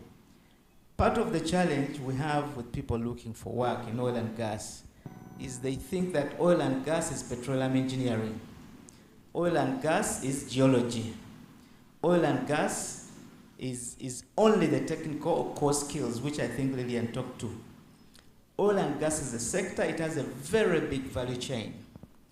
Whilst we anticipate to employ 30 to 40,000 people directly in the core skill sets, when a survey was done on how many opportunities will the industry create across the board, it is between 150 and 300,000 jobs. But those jobs may not necessarily be with Total Energies. I keep telling people, if you want a job in the sector, don't run to what? Total Energies. Don't run to UNOC. Go to the people who do work for Total. Look for the contractors. That slide that Ali showed of the number of companies, when he said tier 1 is meaning companies that do work for Total Energies or CNOC or UNOC. Tier 2 are contractors that are supporting those other companies. But tier 3, where I said, I think 1,200 companies work in the industry, that's where most of the jobs are. And please also tell your brothers and sisters who have not studied the technical course, there are jobs that are linked to the oil and gas sector. You only have to do homework and say, how far does this value chain go? Because there are people working for hotels where the people drilling in Bulisa are staying. That is a job that is linked to the industry. And by the way, some people start there. They understand the practices in the industry, they understand health and safety, they understand the do's and don'ts, they get contacts, they get to know the jobs, they get further training, they enter the mainstream. Let me stop here. Thank you very much, Ali. Lastly, from Eileen, just a few remarks, and then we will close it here in the interest of time. Sorry, I know that gentleman had a question, but you'll walk directly to the person you would like it to go to. Eileen? Thank you, Palampa. So my name is Eileen Baguma. I look after staff development and resourcing in Total Energies. I think mine is to complement, and I really want to talk to the lady who was really talking about, I think what she's talking about is diversity and how we can evolve as a private sector to support women in the industry. Total does a lot of that. And we have a big diversity agenda to actually employ 50% of our recruitment has to be females. So I think maybe just to supplement this, and Abdul, I'm not trying to, but what she's talking about is I'm a lady, I'm working in a field environment, I'm going to get pregnant, yeah? I'm going to have a husband. What does that mean for me, yeah? Because I don't have the same, opportunity as a guy working in the field, WhatsApp my wife, my girlfriend, and, have that relationship ongoing. And as a private sector, we have to make sure that we have these policies. I mean, we want to be hip, we want to be cool, we want to be current. And these are current issues that women are facing today.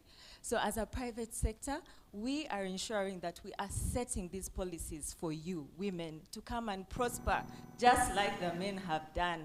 And they are it's our role to put them in place. We have some in place in Total Energies, and we are promoting them as much as possible. So every woman, every drilling engineer has the same opportunity and will have the same progression and career path as a man is supposed to do. So you don't have that gap in your career. So really, as advice for Total Energies, it's something that we're really promoting as part of our diversity agenda. I think Rosette mentioned what we do for Twice as well in terms of counseling and also promoting all our services that we're doing. So I think, I hope that encourages all the women in here that there is an opportunity for you in oil and gas. We are being current with the market and the current trends, and also ensuring you have those opportunities. Thank you very much, Eileen. And thank you very much to our panel. We will end it here in the interest of time. I know we have just scratched the surface. I know you had questions, but please walk directly to the person you'd like to ask that question and get it answered. We'll take a picture moment, but a round of applause for this fantastic panel. Thank you very much. Time got the better of us, but we'll take a picture. And for Abdul and Eileen, please join us for the picture moment. You're welcome.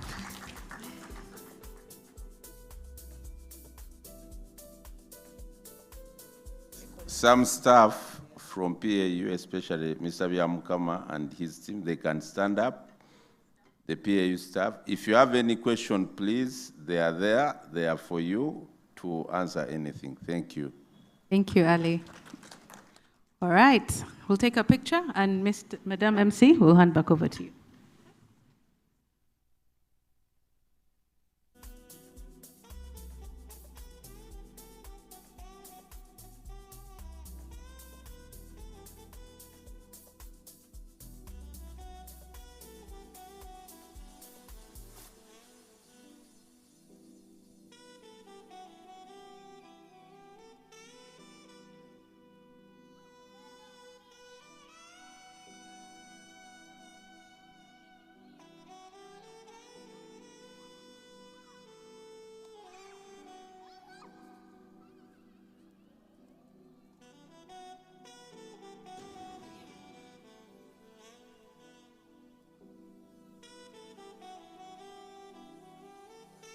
Thank you so much, Eva, for the moderation of the two panels. And thank you to the panelists for truly ably dissecting the questions and topics that were being discussed. I think the youth are quite aware of all the opportunities available for them in the energy sector. Without further ado, allow me to go straight into the closing remarks and invite Ms. Amina Bukenya, the Head of Corporate Affairs, CNOOC Uganda.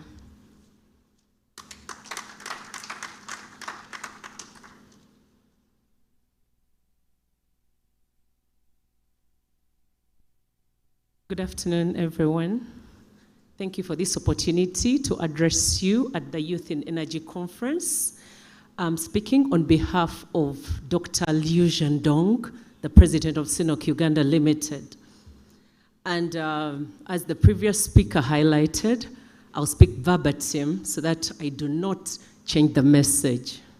Ladies and gentlemen, esteemed colleagues, honored guests, most importantly, the youth of Uganda, good afternoon. It's an honor and a privilege to be here today at Makerere University for the Youth in Energy Conference.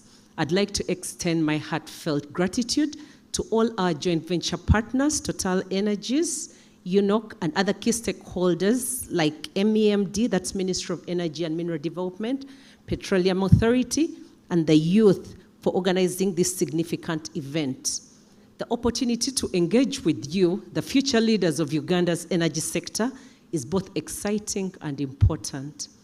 At CNOOC Uganda Limited, we believe that the youth are not just leaders of tomorrow, but the change makers of today.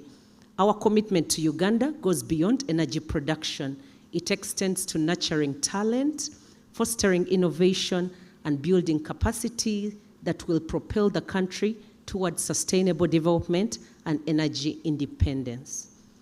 Our initiatives in youth development are guided by a simple yet powerful principle: empowering youth minds to drive their own futures. Over the years, CNOC has undertaken several programs aimed at equipping the youth with skills, knowledge, and opportunities that need to thrive in the oil and gas sector. We've partnered with various institutions like Makerere University, Chambogo University, Nkumba, Mbara University, and Uganda Petroleum University Kigumba, among others, to offer internship, vocational training, and the necessary support. We have offered scholarships to students to take up oil and gas courses in China, University of Petroleum, and these have become a young talent serving in the Kingfisher and other oil fields.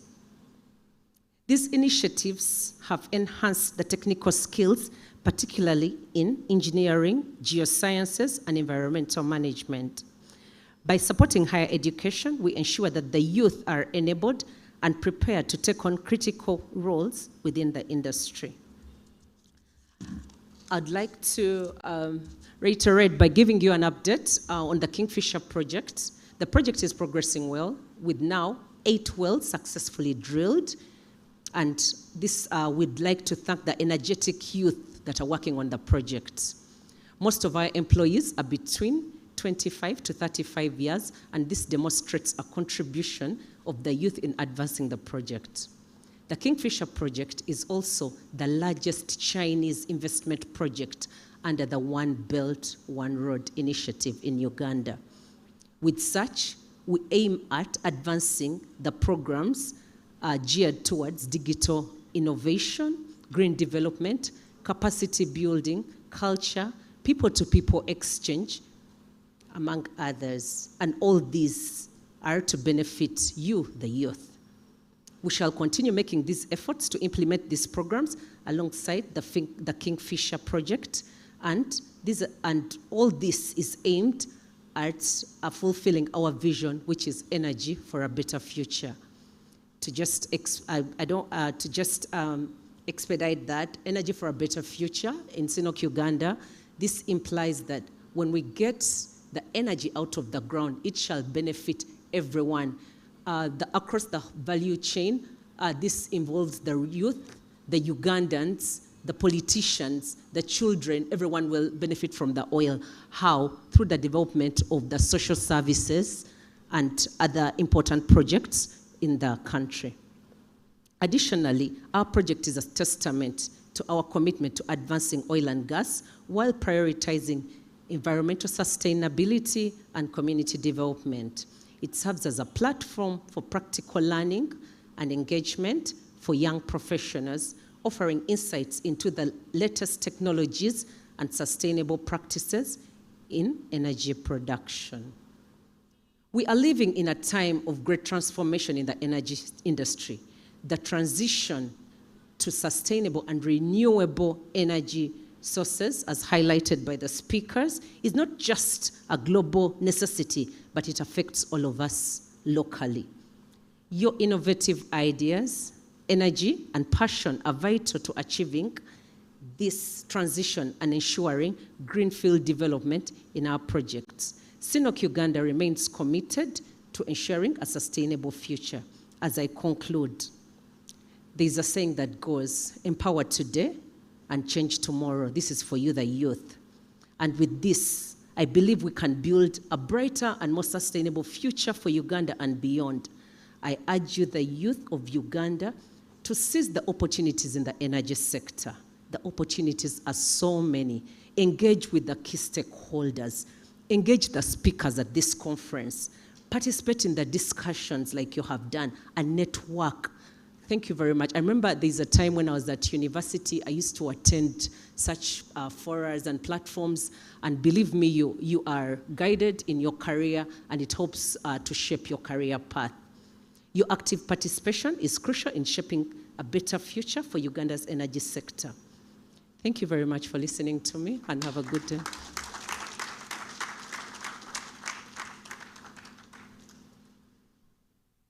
Thank you so much, Ms. Amina. Now you'll allow me to invite the only gentleman in the room, I believe, who has 1.1 million followers on Instagram. I'll invite him to come and give us his powerful closing remarks that I believe will wrap up everything that has been talked about today. You're welcome, sir.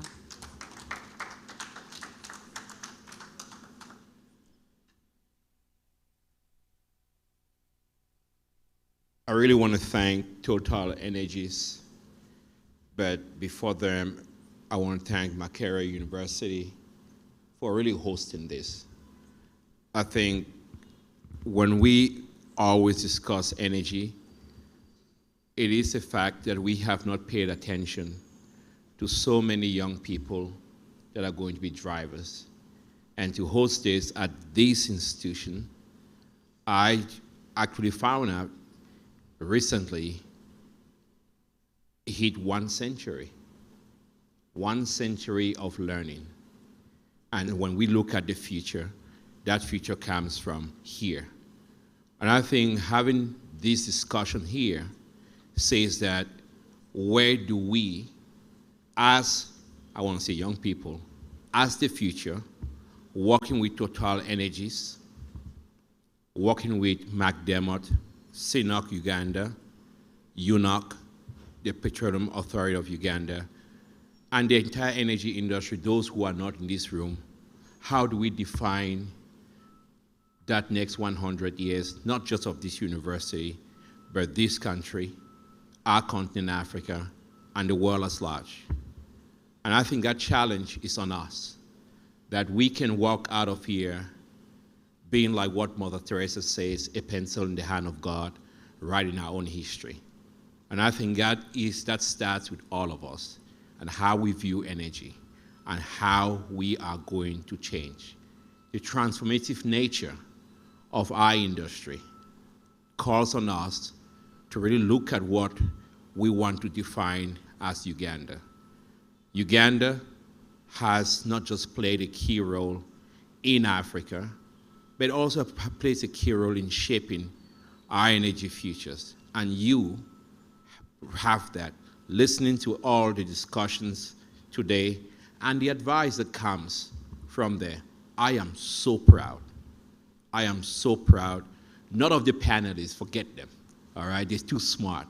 But I'm just so proud of the quality of the questions, the quality of interactions whenever a student is given a chance to ask a question. The quality of questions have just been so good. That tells you of a fully engaged community, but citizenry, because at the end we get stuck in energy. Citizens defining the future, citizens speaking up for what we want this country to be, citizens that are aware that energy developments, investors like Total Energies, contractors like McDermott, investors like CNOOC, they are part of us. And that we carried out today saying the demonization is not going to continue. We are going to move forward. Because by us moving forward, we Africans are channeling the path for that future. I like to make fun of Mark.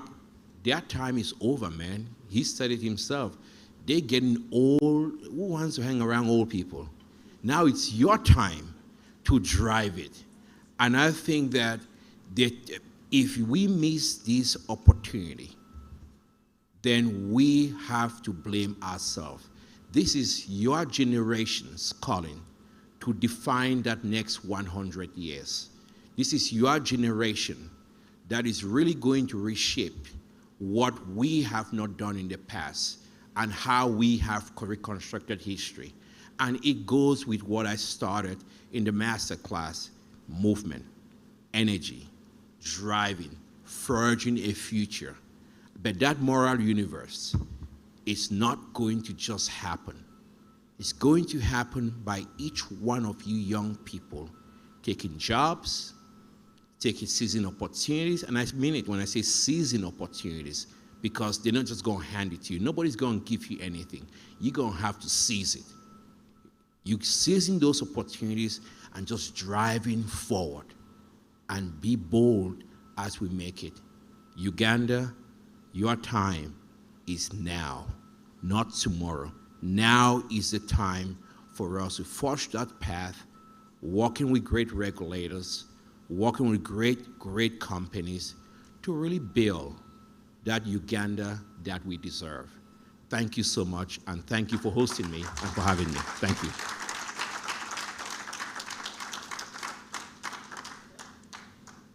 Thank you so much. Finally, we've come to the close of this event, the Youth in Energy Conference. I believe we have truly dissected every way we can show the youth how we want them to be engaged in the energy transition of Africa. We're going to have a few photo moments, just 2 photos. Allow me to call upon all the speakers who have spoken today, the panelists, the keynote speakers, to just come up front for a photo moment. That will be Professor Naba Nogogoriti, if she's still around, Mr. Mark Anthony Elmazega, Mr. Alice Sekatawa, Mr. Nj Ayuk, Mr. Humphrey Asimwe, Ms. Rahma Nantongo. Please come up for a photo moment. Miss Lee Deshotu. I don't want to mispronounce the first name. Miss Rosette Komgisha, you can please come up. Some can go down, but I believe 14 people will fit up here. Miss Amina Bukenya, if she's still around. Mr. Sheikh Omar Diallo.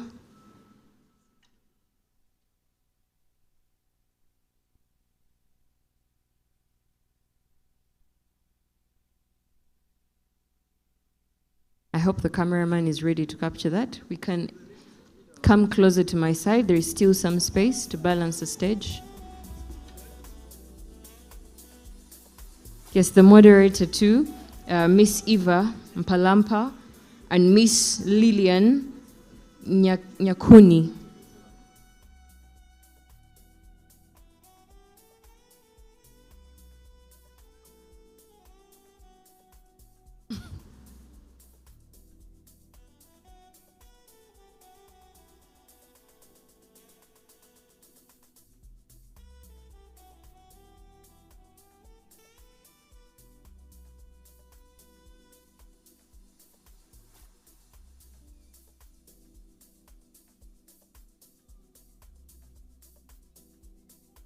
Please stay on the stage. Please stay on the stage. I'm calling up the sector players represented here today to come and take part of the photo. Representatives from IFRI, African Energy Chamber, a representative from Ministry of Energy and Mineral Development, Petroleum Authority Uganda as well, whoever is here representing that institution, please come and join the photo. Some can be on the lower part. Uganda Chamber of Mines and Petroleum, UNOC, CNOC. Some can join on the floor. The cameraman, please help us organize this photo. Representatives from ECOP. I think the stage is now full. The other names I will read will go down. Representatives from the Human Resource, COL, HR Beyond Limits, WQS Recruitment Services, Aldelia, True North Consultants, representatives from Uganda Petroleum Institute, Kigumba, Makerere University, Ministry of Education. I kindly request that some, I think, will go on the floor or 2 lines, I'm not sure. The photographer, please guide. Representatives from MC Demo, Sinopec, E360 Group Limited, Inspector Africa, COSL Uganda SMC, Sunmaker Energy, and ZPEB. That's all.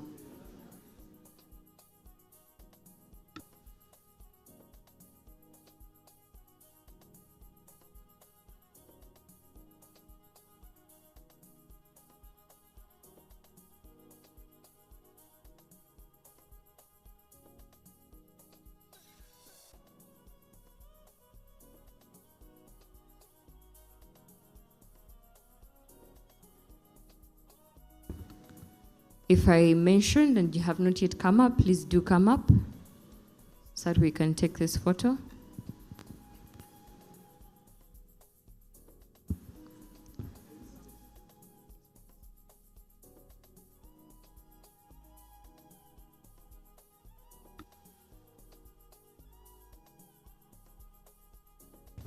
I think that's it, cameraman. We can now take the photo.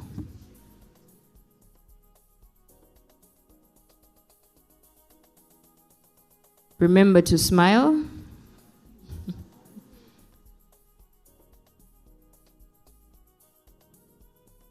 Okay.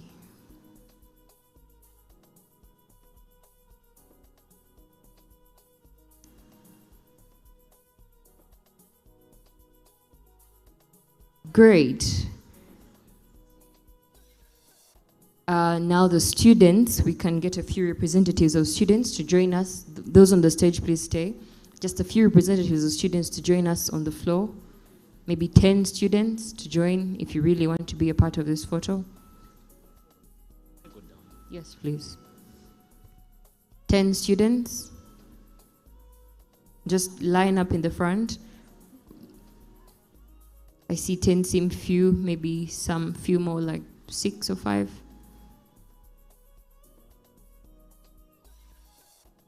Okay, I think that will do now. The flow is getting full. Thank you. That's enough.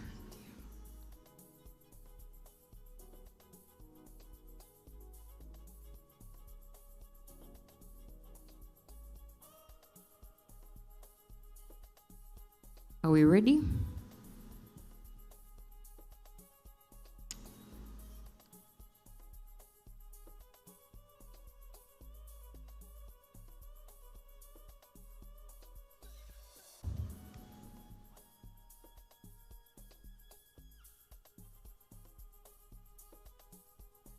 All right, thank you all so much for participating and staying to the close of the event. We really, really appreciate you staying this far. Linda says that you should clap for me too. Do not be in a rush to leave. There's lunch downstairs where you had breakfast.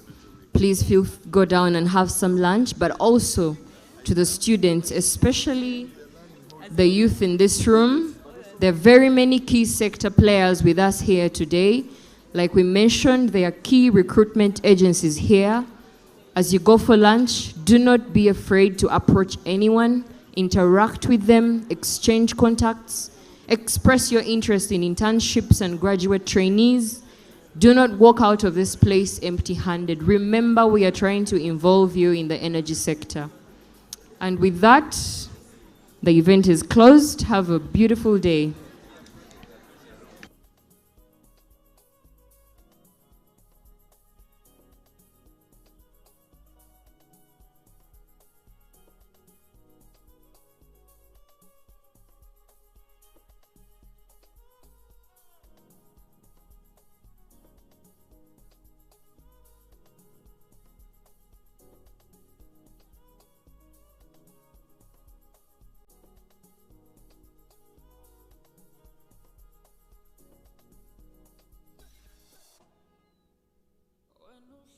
Sengondweni